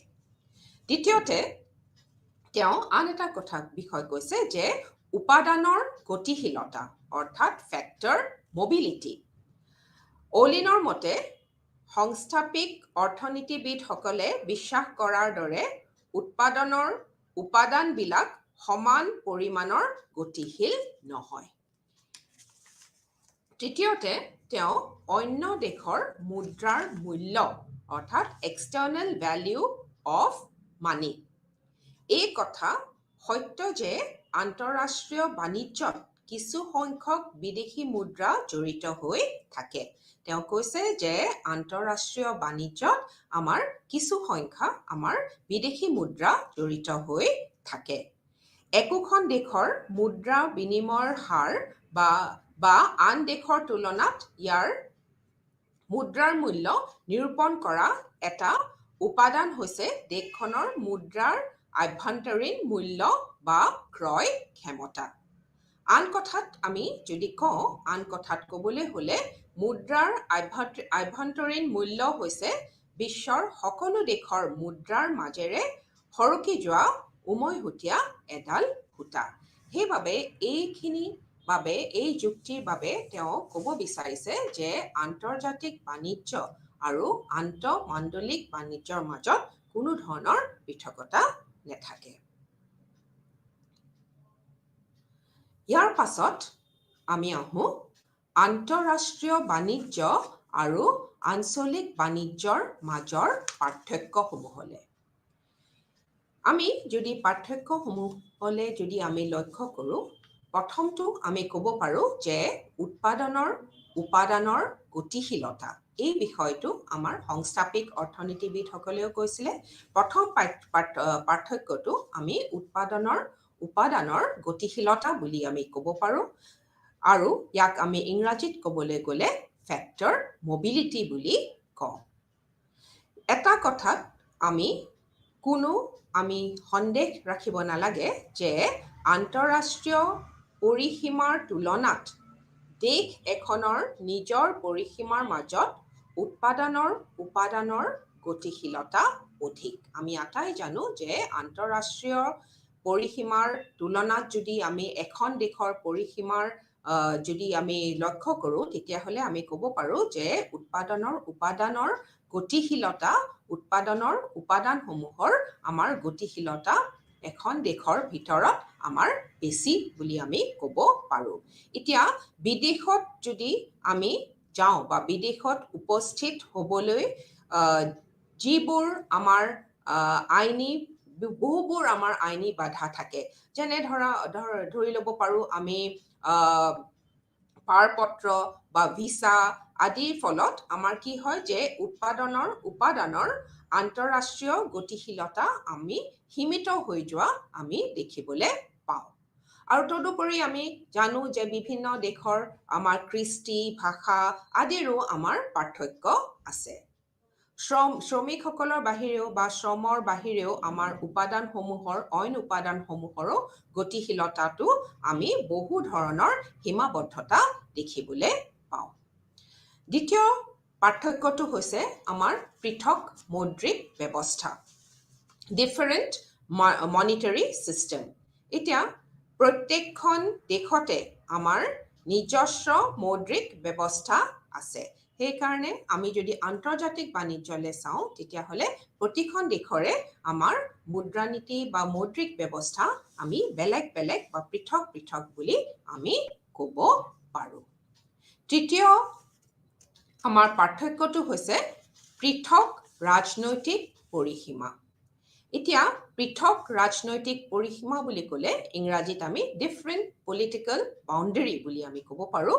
এতিয়া প্ৰত্যেক দেশৰে আমি জানো এক নিজস্ব ভৌগোলিক সীমা আছে আৰু দেশখনৰ সকলো কাম কাজ আৰু নিৰ্দিষ্ট আমাৰ আইন কানুনৰ ব্যৱস্থা আমাৰ থাকে আৰু সেই দেশখনে নিৰ্দিষ্ট আইন কানুনৰ ব্যৱস্থাৰ অধীনত সেই প্ৰত্যেকখন দেশ থাকে। সেয়ে আমি প্ৰত্যেক দেশে বিভিন্ন বিষয় যথা আমাৰ শুল্কৰ হাৰ, মুদ্ৰা বিনিময় আদিৰ ক্ষেত্ৰত নিজাকৈ আমাৰ নীতি নিৰ্ধাৰণ কৰা আমি দেখিবলৈ পাওঁ। আকৌ আমি এই ধৰণে ক'ব পাৰোঁ যে নিজৰ দেশৰ চাৰিসীমাৰ বাহিৰে সামগ্ৰী আৰু সেৱাৰ আমদানি আৰু ৰপ্তানি বেলিকাও আমি বেলেগ বেলেগ নীতি নিৰ্ধাৰণ কৰা আমি দেখিবলৈ পাওঁ। সেইবাবে আমি যিহেতুকে দেশসমূহৰ ৰাজনৈতিক পৰিসীমাও বেলেগ বেলেগ, সেইবাবে আমি আন্তঃৰাষ্ট্ৰীয় বাণিজ্য আৰু আঞ্চলিক বাণিজ্যৰ মাজত আমি পৃথকতা দেখিবলৈ পাওঁ। তাৰ পাছত আমি ক'ব পাৰোঁ যাতায়াত ব্যয়। এতিয়া বেলেগ বেলেগ ভৌগোলিক পৰিসীমাৰ অৱস্থিতয়ে আমাৰ কি কৰে যাতায়াতৰ ব্যয় আমাৰ যথেষ্ট বৃদ্ধি কৰিব পাৰে। সেইকাৰণে যাতায়াতৰ ব্যয়ৰ ক্ষেত্ৰতো আমি এই দুটা বাণিজ্যৰ মাজত আমি পৃথকতা দেখিবলৈ পাওঁ। তাৰপিছত আমি বাণিজ্যৰ পৰা লাভ। আন্তঃৰাষ্ট্ৰীয় বাণিজ্যৰ ক্ষেত্ৰত দেশখনে সদায় বিদেশী বাণিজ্যৰ পৰা আমাৰ নিজৰ লাভ কেনেধৰণৰ হ'ব সেয়া সদায় আমি দেখোঁ যে দেশসমূহে অধ্যয়ন কৰে। এতিয়া প্ৰত্যেক দেশে নিজ দেশৰ সপক্ষে বাণিজ্যৰ ৰাহি হোৱাটো বিচাৰে। সেইকাৰণে আমি আমাৰ আন্তঃৰাষ্ট্ৰীয় বাণিজ্যৰ পৰা আমি লাভ কি ধৰণে লাভ হ'ব সেই কথাখিনি আমাৰ প্ৰতিখন দেশে নিজে আমাৰ অধ্যয়ন কৰা আমি দেখিবলৈ পাওঁ। তাৰপিছত আমি ক'ব পাৰোঁ লেনদেনৰ সন্তুলনৰ সৈতে জড়িত বিষয়সমূহ। এতিয়া আন্তঃৰাষ্ট্ৰীয় বাণিজ্যৰ ক্ষেত্ৰত লেনদেন সন্তুলন অৰ্থাৎ বেলেঞ্চ অফ পেমেণ্টত দেখা দিয়া ভাৰসাম্যহীনতাই দেশ এখনৰ অৰ্থনীতিত বিৰূপ প্ৰভাৱ পেলাব পাৰে। আকৌ আমি সামগ্ৰীৰ প্ৰকৃতিলে যদি আমি চাওঁ, আন্তঃৰাষ্ট্ৰীয় বজাৰত লেনদেন কৰা সামগ্ৰীৰ প্ৰকৃতিও আমাৰ ভিন্ন ভিন্ন বা বেলেগ বেলেগ হ'ব পাৰে। এই আটাইবোৰ বিষয় যদি আমি মন কৰোঁ বা এই আটাইখিনি আলোচনাৰ পৰা আমি ক'ব পাৰোঁ যে আমাৰ আন্তঃৰাষ্ট্ৰীয় বাণিজ্য আৰু আন্তৰ্দেশীয় বাণিজ্যৰ তুলনাত বা আন্তঃমাণ্ডলিক বা আন্তৰ্দেশীয় বাণিজ্যৰ তুলনাত আমাৰ আন্তঃৰাষ্ট্ৰীয় বাণিজ্য বহুখিনি বেলেগ। আৰু সেইবাবে আমি আন্তঃৰাষ্ট্ৰীয় বাণিজ্যৰ অধ্যয়নৰ বাবে আমি এক বিশেষ তত্ত্ব বা এক পৃথক তত্ত্ব আমি ব্যৱহাৰ কৰিব পাৰোঁ বা এক পৃথক তত্ত্বৰ আমাৰ দৰকাৰ হৈ আহি পৰে। সেইবাবে আমি দেখিলোঁ যে আন্তঃৰাষ্ট্ৰীয় বাণিজ্য আৰু আঞ্চলিক বাণিজ্যৰ মাজত বিভিন্ন পৃথকতা আমি দেখিবলৈ পাওঁ। এই পৃথকতাসমূহ আমি বিভিন্ন বিষয়ত আমি ভগাই লৈছোঁ। প্ৰথমটো হৈছে উৎপাদনৰ উপাদানৰ গতিশীলতাৰ ক্ষেত্ৰত আমি পৃথকতা দেখিবলৈ পাওঁ। আমাৰ মৌদ্ৰিক ব্যৱস্থা বা পৃথক পৃথক মুদ্ৰানীতিৰ ব্যৱস্থা বা মনিটাৰী ছিষ্টেমৰ ব্যৱস্থাৰ বাবে আমি তাৰ পৃথকতা দেখিবলৈ পাওঁ। আমাৰ পৃথক পৃথক ৰাজনৈতিক পৰিসীমা আছে, প্ৰতিখন দেশৰে নিজাববীয়া পৰিসীমা আছে, তাৰ বাবেও আমি এই বাণিজ্য দুটাৰ মাজত পৃথকতা দেখিব পাওঁ। আমি যাতায়াতৰ ব্যয়ৰ বাবেও এই বাণিজ্য বা আন্তঃৰাষ্ট্ৰীয় বাণিজ্য আৰু আঞ্চলিক বাণিজ্য বা আন্তঃমণ্ডলিক বাণিজ্যৰ মাজত আমি পৃথকতা দেখিবলৈ পাওঁ। বাণিজ্যৰ পৰা লাভৰ ক্ষেত্ৰতো চালেও আমি ইয়াৰ পৃথকতা দেখিবলৈ পাওঁ। আৰু লেনদেনৰ সন্তুলনৰ সৈতে জড়িত বিভিন্ন বিষয়সমূহৰ ওপৰত লক্ষ্য কৰিলেও আমি এই পৃথকতা দেখিবলৈ পাওঁ। আৰু সামগ্ৰীৰ প্ৰকৃতিটো আমাৰ ইয়াৰ এই বাণিজ্য দুটাৰ মাজত পৃথকতা দেখিবলৈ পোৱা যায়। সেইবাবে যিহেতুকে আন্তঃৰাষ্ট্ৰীয় বাণিজ্য আৰু আঞ্চলিক বাণিজ্যৰ মাজত পাৰ্থক্য আছে, সেইবাবে আমাৰ আন্তঃৰাষ্ট্ৰীয় বাণিজ্যৰ ক্ষেত্ৰত আমি নিজা তত্ত্ব আমাৰ দৰকাৰ হয় বুলি আমি উপলব্ধি কৰিছোঁ। আৰু এই তত্ত্বসমূহ, এই দুটা তত্ত্ব আমি আজি আলোচনা কৰিম। এটা হৈছে সম্পূৰ্ণ ব্যয় তত্ত্ব আৰু আনটো হৈছে তুলনামূলক ব্যয় তত্ত্ব। এতিয়া প্ৰথমতে আমি সম্পূৰ্ণ ব্যয় তত্ত্বলৈ আহোঁ। আমাৰ আন্তঃৰাষ্ট্ৰীয় বাণিজ্যৰ উদ্ভৱ পটভূমি আলোচনা কৰিবলৈ গৈ আমাৰ আদাম স্মিথে সম্পূৰ্ণ ব্যয় তত্ত্বৰ বিষয়ে তেখেতে কৈছিলে। তত্ত্বটোৰ মতে দুখন দেশৰ মাজত আন্তঃৰাষ্ট্ৰীয় বাণিজ্য উদ্ভৱ হয় যদি দেশ দুখনে দেখে যে নিজৰ দেশত প্ৰস্তুত কৰাৰ পৰিৱৰ্তে আনখন দেশৰ পৰা কিনিলে সম্পূৰ্ণ ব্যয়ৰ সুবিধা দেখা যায়। এই সম্পূৰ্ণ ব্যয় তত্ত্বটো আমাক আদাম স্মিথে দিছে। অৰ্থাৎ আমি ইয়াৰ বিভিন্ন ধৰণৰ আমাৰ অভিধাৰণা বা এজাম্পশ্যন আছে। এই অভিধাৰণাসমূহ আমি এটা এটাকৈ আলোচনা কৰিম এতিয়া। প্ৰথমতে আমাৰ ধৰি লোৱা হৈছে এই সম্পূৰ্ণ ব্যয় তত্ত্বত আমাৰ প্ৰথম অভিধাৰণাটো হৈছে যে ইয়াত আমাৰ দুখন দেশ থাকে।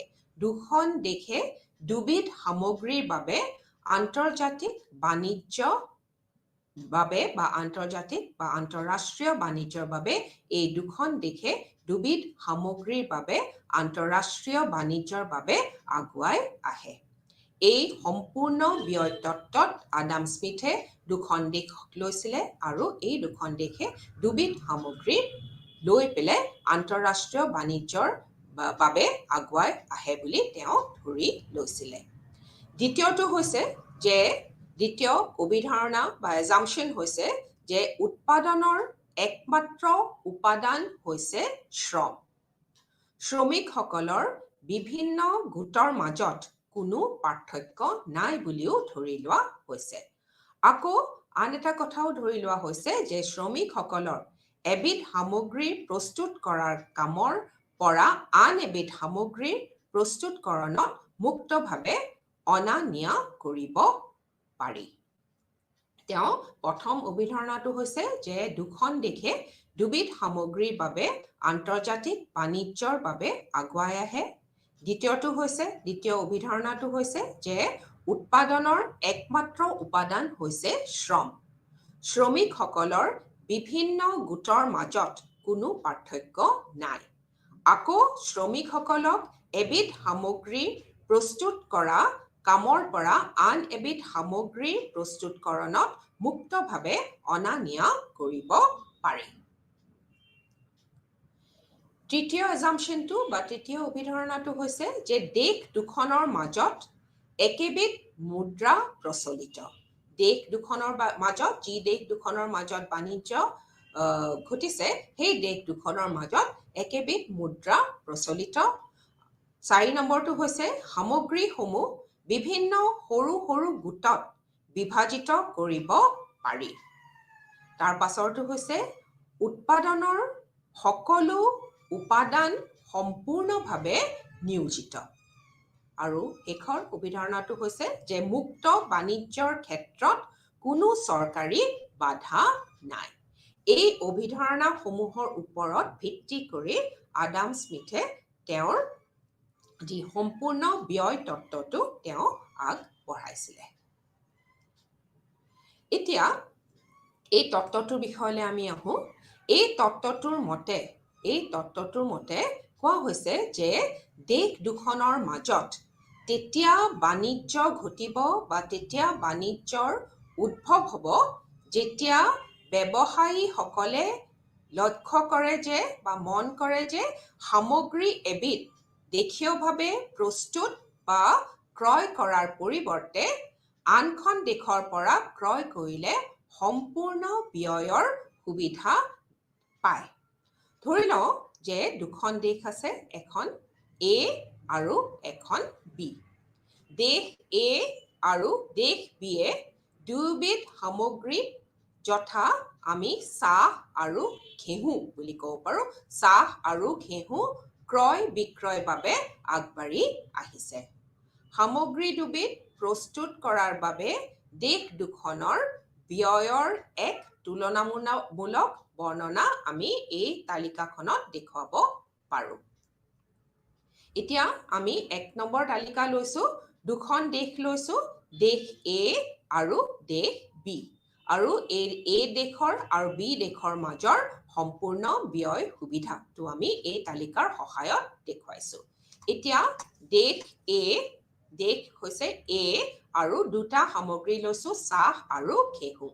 চাহৰ এটা নিৰ্দিষ্ট পৰিমাণৰ উৎপাদন কৰিবলৈ আমি 100 একক 100 ইউনিটছ আমি শ্ৰম ব্যৱহাৰ কৰোঁ। আৰু এই দেশে 100 একক শ্ৰম ব্যৱহাৰ কৰি এটা নিৰ্দিষ্ট পৰিমাণৰ চাহ উৎপাদন কৰিব পাৰে। ঠিক সেইদৰে এই দেশে ঘেঁহু উৎপাদন কৰিবলৈ এটা নিৰ্দিষ্ট পৰিমাণৰ ঘেঁহু উৎপাদন কৰিবলৈ 50 একক শ্ৰমিক ব্যৱহাৰ কৰে। ঠিক সেইদৰে দেশ বিয়ে চাহ উৎপাদন কৰিবলৈ 50 আৰু ঘেঁহু উৎপাদন কৰিবলৈ 100 একক শ্ৰমিকৰ দৰকাৰ। এতিয়া এই তালিকাখনত 1 নম্বৰ তালিকাখনত আমি এইমাত্ৰ যি দেখিলো যে কোনো এক পৰিমাণৰ চাহ প্ৰস্তুত কৰাৰ বাবে দেশ Aত আমি 100 গোট শ্ৰমৰ প্ৰয়োজন হয় বুলি আমি দেখুৱাইছোঁ। আৰু সেইখিনি চাহ প্ৰস্তুত কৰিবলৈ দেশ Bক আমাৰ 50 গোট শ্ৰমৰ প্ৰয়োজন।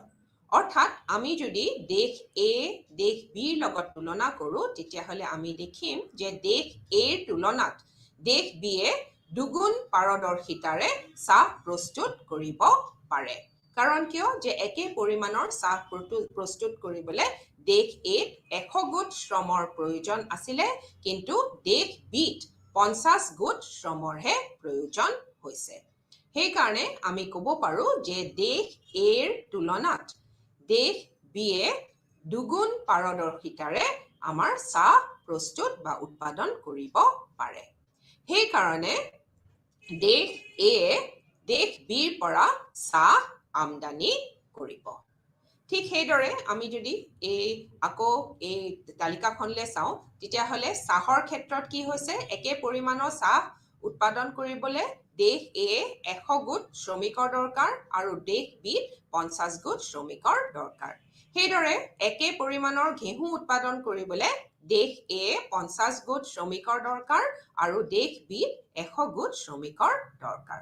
সেইকাৰণে আমি ক'ব পাৰোঁ যে চাহ যদি Bয়ে উৎপাদন কৰে আৰু ঘেঁহু যদি Aয়ে উৎপাদন কৰে আৰু দুয়োখন দেশৰ মাজত যদি আন্তৰ্জাতিক বাণিজ্য ঘটে তেতিয়াহ'লে দুয়োখন দেশে লাভৱান হ'ব। এতিয়া আমি এই তালিকাখন আকৌ এবাৰ কৈছোঁ যে 1 নম্বৰ তালিকাৰ পৰা আমি দেখিছোঁ যে কোনো এক পৰিমাণৰ চাহ প্ৰস্তুত কৰাৰ বাবে দেশ Aত 100 গোট শ্ৰমৰ প্ৰয়োজন হয় আৰু সেইখিনি প্ৰস্তুত কৰিবলৈ দেশ Bত 50 গোট শ্ৰমৰ প্ৰয়োজন হয়। দেশ Aৰ তুলনাত আমি দেখিলোঁ যে দেশ Bয়ে দুগুণ পাৰদৰ্শিতাৰে চাহ প্ৰস্তুত কৰিব পাৰে। সেইকাৰণে আমি ক'ব পাৰোঁ যে দেশ Aয়ে দেশ Bৰ পৰা চাহ আমদানি কৰিব। আমি যদি আমি ধৰি লওঁ যে দেশ A আৰু Bৰ মাজত একেবিধ আমাৰ মুদ্ৰা প্ৰচলিত অৰ্থাৎ আমি ডলাৰ প্ৰচলিত বুলি আমি কওঁ যদি আমি ধৰি লওঁ আৰু আমি দুয়োখন দেশৰ শ্ৰম মজুৰি একে অৰ্থাৎ প্ৰতি একক শ্ৰমত আমাৰ মজুৰি হৈছে $1 সেইবাবে এতিয়া আমি দেখিবলৈ পাওঁ যে দেশ Aত চাহ প্ৰস্তুত কৰাৰ ব্যয় হ'ব আমাৰ $100 কাৰণ এটা নিৰ্দিষ্ট পৰিমাণৰ চাহ প্ৰস্তুত কৰিবলৈ 100 গোট শ্ৰমৰ আমাৰ দৰকাৰ সেইকাৰণে দেশ Aত চাহ প্ৰস্তুত কৰাৰ ব্যয় হ'ব আমাৰ $100 যিখিনি একেখিনি চাহ প্ৰস্তুত কৰাৰ বাবে দেশ Bত কিন্তু আমাৰ ব্যয় হ'ব $50 সেইকাৰণে দেশ A $100তকৈ যিকোনো কম দামত দেশ Bৰ পৰা চাহ আমদানি কৰিলে দেশ Aৰ লাভ হ'ব গতিকে আমি ক'ব পাৰো যে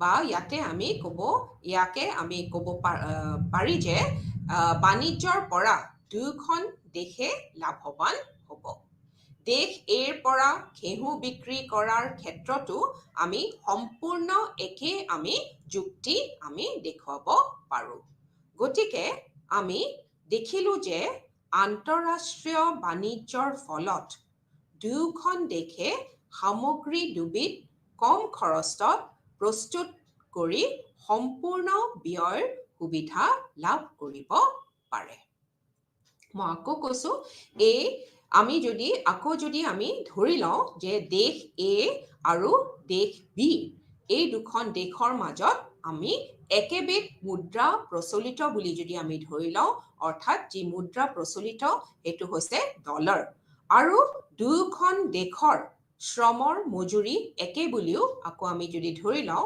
অৰ্থাৎ এক একক শ্ৰমত আমি $1 দিব লাগে সেইবাবে এতিয়া আমি দেখো যে দেশ Aত চাহ প্ৰস্তুত কৰাৰ ব্যয় হ'ল $100 আৰু একেখিনি চাহ যদি আমি দেশ Bত প্ৰস্তুত কৰিবলৈ যাওঁ তেতিয়াহ'লে তাত আমাৰ ব্যয় হ'ব বা খৰচ হ'ব আমাৰ $50 সেইকাৰণে দেশ A $100তকৈ যিকোনো কম দামত দেশ Bৰ পৰা চাহ আমদানি কৰিলে লাভৱান হ'ব গতিকে আমি ক'ব পাৰো যে বাণিজ্যৰ পৰা দুয়োখন দেশে লাভৱান হ'ব দেশ Aৰ পৰা ঘেঁহু বিক্ৰী কৰাৰ ক্ষেত্ৰতো আমি সম্পূৰ্ণ একে ধৰণৰ যুক্তিয়ে আমি দিব পাৰো গতিকে আমি দেখিলো যে আন্তঃৰাষ্ট্ৰীয় বাণিজ্যৰ ফলত দুয়োখন দেশে আমাৰ সামগ্ৰী দুবিধ কম খৰচত প্ৰস্তুত কৰিব পাৰে আৰু এই কম খৰচত প্ৰস্তুত কৰা এই সম্পূৰ্ণ ব্যয় সুবিধা লাভ কৰিব পাৰে এতিয়া আমি এই আডাম স্মিথৰ সম্পূৰ্ণ ব্যয় তত্ত্বৰ পাছত আহো আমি তুলনামূলক ব্যয় তত্ত্বলৈ আমাৰ আন্তঃৰাষ্ট্ৰীয় বাণিজ্যৰ আধাৰ বিশ্লেষণ কৰিবলৈ গৈ ডেভিড ৰিকাৰ্ডোৱে তেখেতে তুলনামূলক ব্যয় তত্ত্বটো উদ্ভাৱন কৰিছিলে আৰু এই তত্ত্ব অনুসৰি ব্যয়ৰ পাৰ্থক্যতাই বা ব্যয়ৰ পাৰ্থক্যই আমাৰ আন্তঃৰাষ্ট্ৰীয় বাণিজ্যৰ পথ মুকলি কৰে আৰু ব্যয় পাৰ্থক্য নাথাকিলে পৃথিৱীৰ বিভিন্ন দেশৰ সামগ্ৰীবিলাক মূল্য একে হ'লহেঁতেন আৰু আন্তঃৰাষ্ট্ৰীয় স্তৰত বস্তু বাহানি বিনিময় কৰাৰো কোনো ধৰণৰ আৱশ্যকতা নাথাকিলহেঁতেন আৰু ৰিকাৰ্ডোৰ এই তুলনামূলক ব্যয় তত্ত্বৰো আমাৰ কিছুমান অভিধাৰণা আছে এই অভিধাৰণাসমূহ আমি এতিয়া এটা এটাকৈ আকৌ আলোচনা কৰিম প্ৰথমটো হৈছে যে প্ৰথম অভিধাৰণাটো হৈছে যে ইয়াত দুখন দেশ বা দুবিধ সামগ্ৰী থাকে ৰিকাৰ্ডেও তেওঁৰ এই যি তত্ত্ব অৰ্থাৎ যি তেওঁ তুলনামূলক ব্যয় তত্ত্ব আগবঢ়াইছিলে তাতো তেওঁ কিছুমান অভিধাৰণা বা কিছুমান এজাম্পশ্যনছ লৈছিলে এই এজাম্পশ্যনছসমূহৰ প্ৰথমটো হৈছে যে ইয়াত এই তত্ত্বত তেওঁ দুখন দেশ আৰু দুটা সামগ্ৰী ধৰি লৈছিলে ইয়াত দুখন দেশ আৰু দুবিধ সামগ্ৰী থাকে। দ্বিতীয় এজাম্পশ্যনটো হৈছে বা অভিধাৰণাটো হৈছে যে বাণিজ্যৰ পূৰ্বে দুয়োখন দেশে দুয়োবিধ সামগ্ৰী উৎপন্ন কৰে। তৃতীয়টো হৈছে ইয়াত কোনো ধৰণৰ পৰিবহণ ব্যয় নাই। 4 নম্বৰটো সামগ্ৰীবিধৰ উৎপাদনত ব্যৱহৃত শ্ৰমৰ পৰিমাণ অনুসৰি উৎপাদন ব্যয় ঠাৱৰ কৰা হয়। 5 নম্বৰ শ্ৰমিকসমূহ একেধৰণৰ।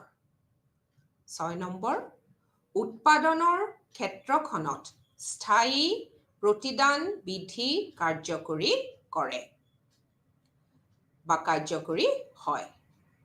তাৰপিছৰটো হৈছে উৎপাদনৰ উপাদানবিলাক আভ্যন্তৰীণভাৱে গতিশীল যদিও আন্তঃৰাষ্ট্ৰীয়ভাৱে গতিশীল নহয়। ইয়াৰ পাছৰটো এখন দেশৰ পৰা আন এখন দেশলৈ সামগ্ৰী সৰবৰাহৰ ক্ষেত্ৰত কোনো ধৰণৰ বাধা নাই বুলি ধৰি লোৱা হয় আৰু বিশ্ব অৰ্থনীতিত মুক্ত বাণিজ্যৰ প্ৰচলন থকা বুলিও ধৰি লোৱা হৈছে। এই অভিধাৰণাবোৰ আকৌ এবাৰ আমি কৈছোঁ যে ৰিকাৰ্ডৰ যি তুলনামূলক ব্যয় তত্ত্বৰ এই তত্ত্বসমূহ কিছুমান অভিধাৰণা আছে, এই তত্ত্বৰ কিছুমান অভিধাৰণা আছে। এই এজাম্পশ্যনসমূহ আমি আকৌ এবাৰ কৈছোঁ। প্ৰথমটো হৈছে যে ইয়াত দুখন দেশ আৰু দুবিধ সামগ্ৰী থাকে। দ্বিতীয়টো হৈছে বাণিজ্যৰ পূৰ্বে দুয়োখন দেশে দুয়োবিধ সামগ্ৰী উৎপন্ন কৰে।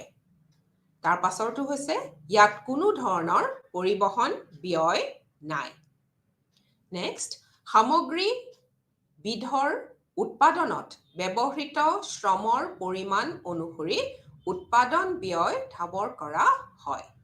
তাৰ পাছৰটো শ্ৰমিকসমূহ একেধৰণৰ। তাৰ পাছৰটো উৎপাদনৰ ক্ষেত্ৰখনত স্থায়ী প্ৰতিদান বিধি কাৰ্যকৰী হয়। নেক্সট উৎপাদনৰ উপাদানবিলাক আভ্যন্তৰীণভাৱে গতিশীল যদিও আন্তঃৰাষ্ট্ৰীয়ভাৱে গতিশীল নহয়। আৰু শেষৰটো হৈছে এখন দেশৰ পৰা আন এখন দেশলৈ সামগ্ৰী সৰবৰাহৰ ক্ষেত্ৰত কোনো ধৰণৰ বাধা নাই বুলি ধৰি লোৱা হয় আৰু বিশ্ব অৰ্থনীতিত মুক্ত বাণিজ্যৰ প্ৰচলন থকা বুলি ধৰি লোৱা হয়। এইসমূহ অভিধাৰণাৰ ওপৰত ভিত্তি কৰি ডেভিড ৰিকাৰ্ডোৱে তেওঁৰ তুলনামূলক ব্যয় তত্ত্বটো তেওঁ দাঙি ধৰিছে। আৰু ইয়াতে আমি ক'ব পাৰোঁ যে এই তুলনামূলক ব্যয় আমাৰ সম্পূৰ্ণ ব্যয় তত্ত্বতকৈ আমাৰ পৃথক। এতিয়া আকৌ আমি এবাৰ আডাম স্মিথৰ সম্পূৰ্ণ ব্যয় তত্ত্বলৈ আহোঁ। এতিয়া যদি আমি দুখন দেশ লৈছোঁ, অৰ্থাৎ ভাৰত আৰু শ্ৰীলংকা, আৰু X পৰিমাণৰ চেনি আৰু Y পৰিমাণৰ ঘেঁহুৰ বিষয়ে আমি কৈছোঁ। এতিয়া ভাৰতৰ ক্ষেত্ৰত আমাৰ চেনি উৎপাদনৰ ক্ষেত্ৰত বা উৎপাদন ব্যয় হ'ব ভাৰতৰ ক্ষেত্ৰত আমি 5 দিনৰ শ্ৰম বুলি ধৰি লৈছোঁ, আৰু ভাৰতৰ ক্ষেত্ৰত ঘেঁহুৰ উৎপাদনৰ ব্যয় হ'ব বা Y পৰিমাণ ঘেঁহুৰ উৎপাদনৰ ব্যয় হ'ব আমাৰ 10 দিনৰ শ্ৰম। ঠিক সেইদৰে শ্ৰীলংকাৰ ক্ষেত্ৰত আমি দেখুৱাব বিচাৰিছোঁ যে শ্ৰীলংকাৰ ক্ষেত্ৰত X পৰিমাণৰ চেনিৰ আমাৰ উৎপাদন ব্যয় হয় 10 দিনৰ শ্ৰম, আৰু Y পৰিমাণৰ ঘেঁহুৰ উৎপাদন ব্যয় হয় 5 দিনৰ শ্ৰম।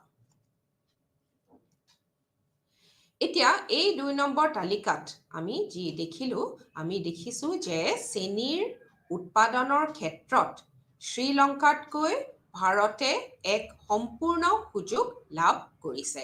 কাৰণ ভাৰতৰ ক্ষেত্ৰত চেনিৰ উৎপাদনত X পৰিমাণৰ চেনি উৎপাদনত 5 দিনৰ শ্ৰম লাগে, আৰু ঠিক সেইদৰে আমি এই তালিকাখনত দেখিছোঁ যে ভাৰতৰ ক্ষেত্ৰত 5 দিনৰ শ্ৰম লাগে আৰু শ্ৰীলংকাৰ ক্ষেত্ৰত 10 দিনৰ শ্ৰমৰ প্ৰয়োজন হয়। সেইকাৰণে এই 2 নম্বৰ তালিকাত আমি দেখিছোঁ যে চেনিৰ উৎপাদনৰ ক্ষেত্ৰত শ্ৰীলংকাতকৈ ভাৰতে এক সম্পূৰ্ণ সুযোগ লাভ কৰিছে। আৰু ঠিক সেইদৰে ঘেঁহুৰ উৎপাদনৰ ক্ষেত্ৰত শ্ৰীলংকাই ভাৰতৰ তুলনাত একেধৰণৰ এক সুবিধা উপভোগ কৰিছে আৰু দুয়োখন দেশৰ উৎপাদন ব্যয় শ্ৰমৰ ব্যয় ৰূপত আমি প্ৰকাশ কৰিছোঁ। সেইকাৰণে আমি এই তালিকাখনত দেখিছোঁ যে ভাৰতৰ ক্ষেত্ৰত চেনিৰ উৎপাদনৰ ব্যয়ৰ ক্ষেত্ৰত ভাৰতত কম আৰু শ্ৰীলংকাৰ ক্ষেত্ৰত ঘেঁহুৰ উৎপাদনৰ ব্যয় কম। আৰু আমি এই তালিকাখনতে আমি দেখিছোঁ যে দুয়োখন দেশৰ উৎপাদন ব্যয় আমি শ্ৰমৰ ব্যয়ৰ ৰূপত আমি প্ৰকাশ কৰিছোঁ। এতিয়া X পৰিমাণৰ চেনি উৎপন্ন কৰিবলৈ ভাৰতত 5 দিনৰ শ্ৰমৰ দৰকাৰ আৰু অৰ্থাৎ 5 দিনৰ শ্ৰম আৱশ্যক হোৱাৰ বিপৰীতে আমি যদি শ্ৰীলংকালৈ চাওঁ তেতিয়াহ'লে শ্ৰীলংকাত আমাৰ 10 দিনৰ শ্ৰমৰ আৱশ্যক হৈছে। সেয়ে ভাৰতত চেনিৰ উৎপাদন ব্যয় শ্ৰীলংকাৰ উৎপাদন ব্যয়ৰ আধা। আকৌ ভাৰতৰ তুলনাত শ্ৰীলংকাত Y পৰিমাণৰ ঘেঁহুৰ উৎপাদন ব্যয় আধা। এতিয়া ভাৰতে যদি চেনি উৎপাদন কৰে আৰু ইয়াক শ্ৰীলংকালৈ ৰপ্তানি কৰে আৰু শ্ৰীলংকাই যদি ঘেঁহু উৎপাদন কৰি পেলাই ভাৰতলৈ যদি ৰপ্তানি কৰে তেতিয়াহ'লে ৰপ্তানি কৰি যদি ভাৰতৰ পৰা চেনি আমদানি কৰে তেতিয়াহ'লে এই লেনদেনৰ পৰা আমি দেখিবলৈ পাওঁ যে দুয়োখন দেশৰে আমাৰ লাভ হ'ব। এতিয়া মই আকৌ কৈছোঁ যে X পৰিমাণৰ চেনি উৎপন্ন কৰিবলৈ ভাৰতত 5 দিনৰ শ্ৰমৰ দৰকাৰ। তাৰ বিপৰীতে আমি শ্ৰীলংকালৈ যদি চাওঁ তেতিয়াহ'লে X পৰিমাণৰ চেনি উৎপন্ন কৰিবলৈ শ্ৰীলংকাত 10 দিনৰ শ্ৰমৰ দৰকাৰ। সেয়ে ভাৰতত চেনিৰ উৎপাদন ব্যয় শ্ৰীলংকাৰ উৎপাদন ব্যয়ৰ আধা। আকৌ আমি ভাৰতৰ তুলনাত যদি আমি শ্ৰীলংকাত যদি আমি চাওঁ তেতিয়াহ'লে Y পৰিমাণৰ ঘেঁহুৰ উৎপাদন ব্যয় আধা। এতিয়া ভাৰতে যদি চেনি উৎপন্ন কৰে আৰু ইয়াক শ্ৰীলংকালৈ যদি ৰপ্তানি কৰে আৰু ঠিক সেইদৰে শ্ৰীলংকাই যদি ঘেঁহু উৎপন্ন কৰি পেলাই ভাৰতলৈ ৰপ্তানি কৰি ভাৰতৰ পৰা যদি চেনি আমদানি কৰে তেতিয়াহ'লে আমি দেখিম যে এই লেনদেনৰ পৰা দুয়োখন দেশৰে লাভ হৈছে।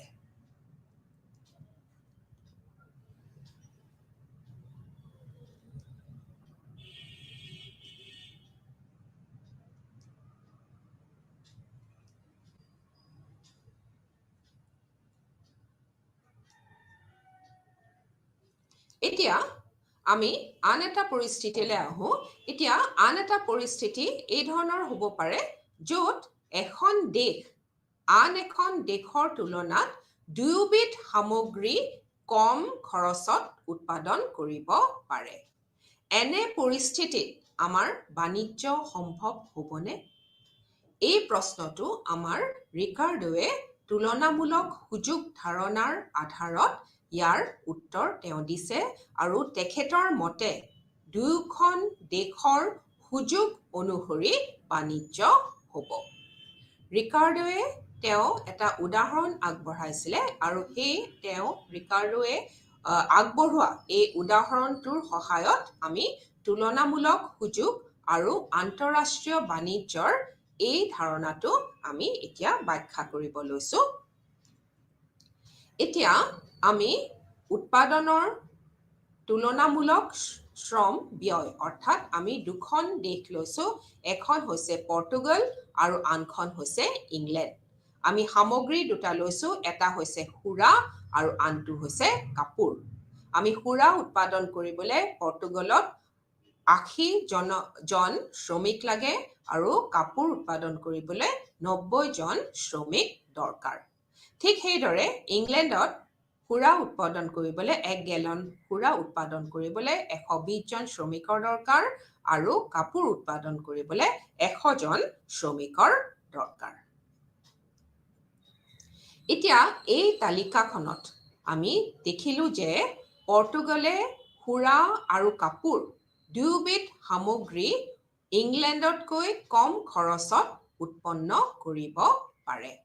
কাৰণ সুৰা উৎপাদন কৰিবলৈ পৰ্তুগালক কি লাগে যে 80জন শ্ৰমিক লাগে আৰু কাপোৰ উৎপাদন কৰিবলৈ 90জন শ্ৰমিক দৰকাৰ। ঠিক সেইদৰে ইংলেণ্ডত 1 গেলন সুৰা উৎপাদন কৰিবলৈ 120জন শ্ৰমিক দৰকাৰ আৰু কাপোৰ উৎপাদন কৰিবলৈ 100জন শ্ৰমিকৰ দৰকাৰ।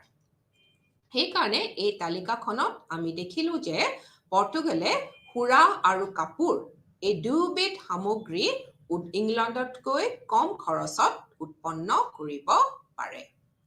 এই দুয়োবিধ সামগ্ৰীৰ ক্ষেত্ৰত পৰ্তুগালৰ উৎপাদন ব্যয় তুলনামূলকভাৱে কম, অৰ্থাৎ সুৰাৰ উৎপাদনত তুলনামূলক সুযোগ অধিক, অৰ্থাৎ 80/120 আমি 90/100তকৈ কম। That is 80 divided by 120 is less than 90 divided by 100. একেদৰে আমি কাপোৰৰ উৎপাদনত ইংলেণ্ডৰ সুযোগহীনতা সুৰাৰ উৎপাদনৰ সুযোগহীনতাৰ তুলনাত কম।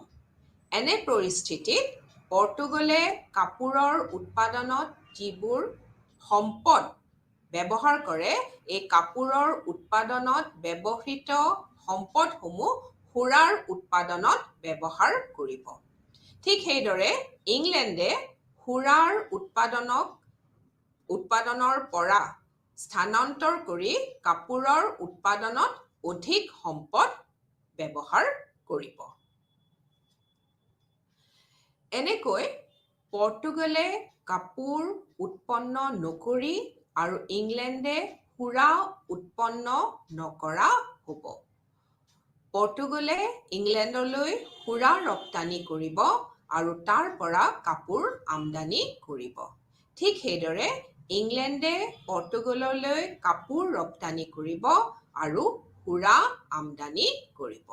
আৰু তাৰ ফলত দুয়োখন দেশে লাভৱান হ'ব।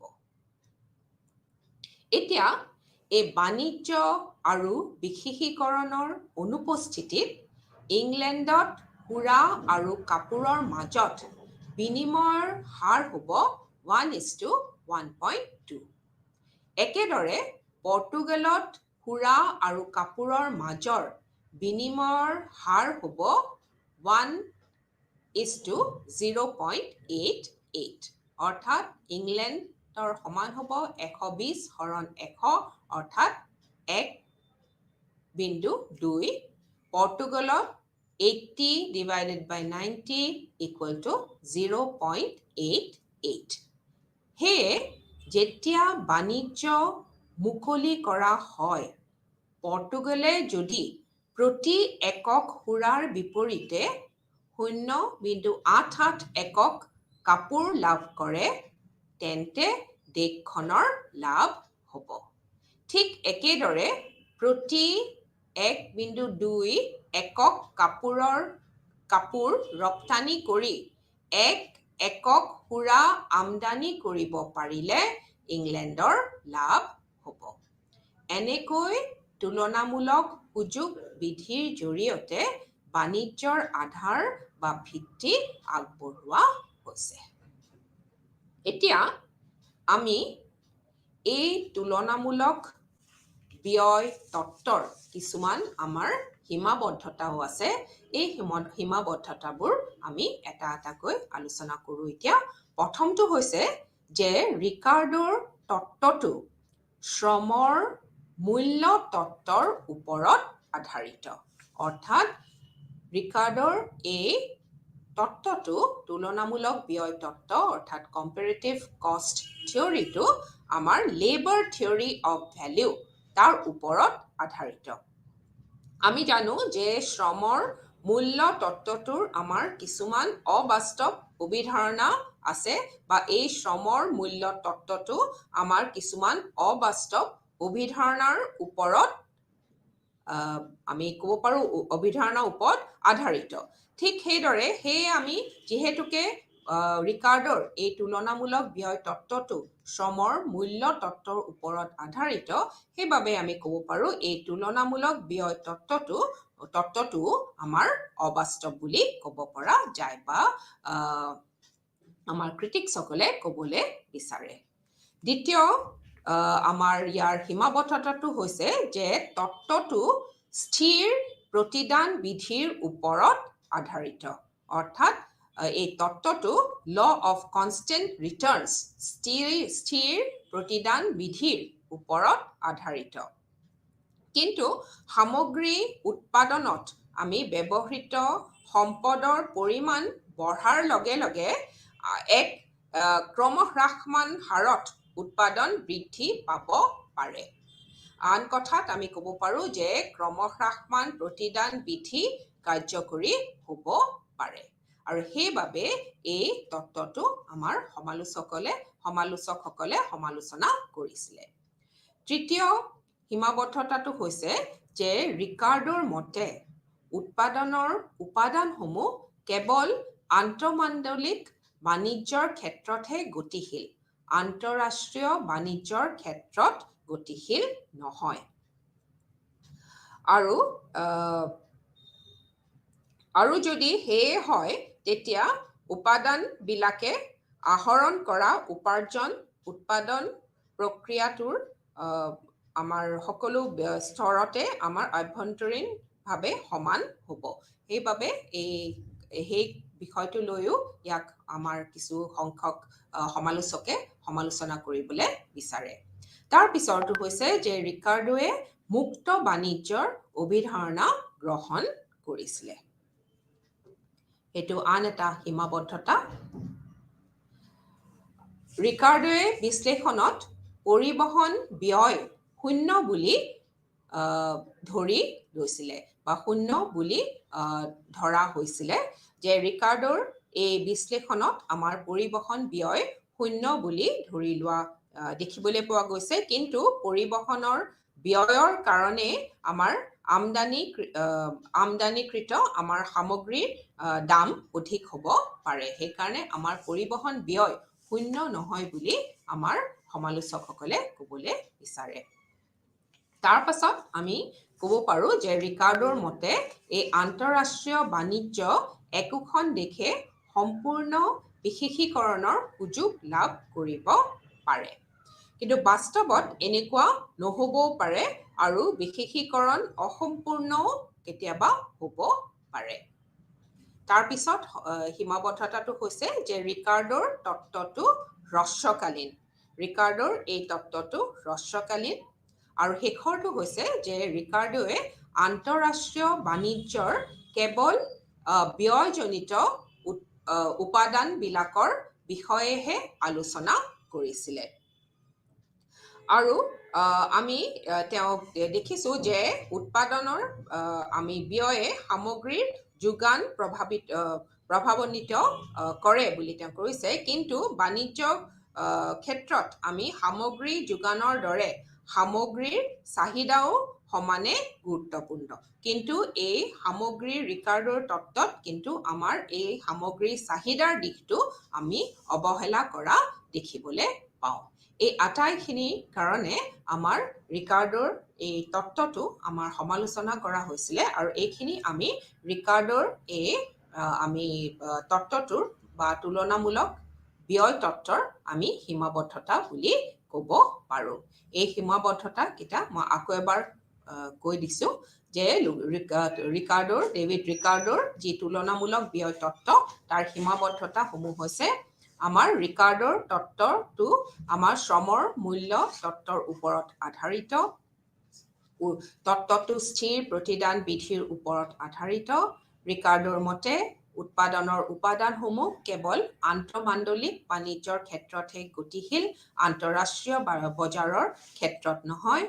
আমাৰ ৰিকাৰ্ডোৱে মুক্ত বাণিজ্যৰ অভিধাৰণা তেওঁ গ্ৰহণ কৰিছিলে। আৰু ৰিকাৰ্ডোৰ বিশ্লেষণত পৰিবহণ ব্যয় শূন্য বুলি ধৰিছিলে। ৰিকাৰ্ডোৰ মতে আন্তঃৰাষ্ট্ৰীয় বাণিজ্যত একোখন দেশে সম্পূৰ্ণ বিশেষীকৰণৰ সুযোগ লাভ কৰিব পাৰে বুলি কৈছিলে। ৰিকাৰ্ডোৰ তত্ত্বটো হ্ৰস্বকালীন আৰু ৰিকাৰ্ডোৰ আন্তঃৰাষ্ট্ৰীয় বাণিজ্য কেৱল ব্যয়জনিত উপাদানবিলাকৰ বিষয়েহে আলোচনা কৰিছিলে। এইখিনি আজি আমি এই দুটা তত্ত্ব, সম্পূৰ্ণ ব্যয় তত্ত্ব আৰু তুলনামূলক ব্যয় তত্ত্বৰ বিষয়ে আমি আলোচনা কৰিলোঁ। আৰু পাছৰ ভাগ অৰ্থাৎ আন্তৰ্জাতিক বাণিজ্যৰ তত্ত্বসমূহৰ বাকীখিনি আমি অহাবাৰলৈ আলোচনা কৰিম। থেংক ইউ, নমস্কাৰ।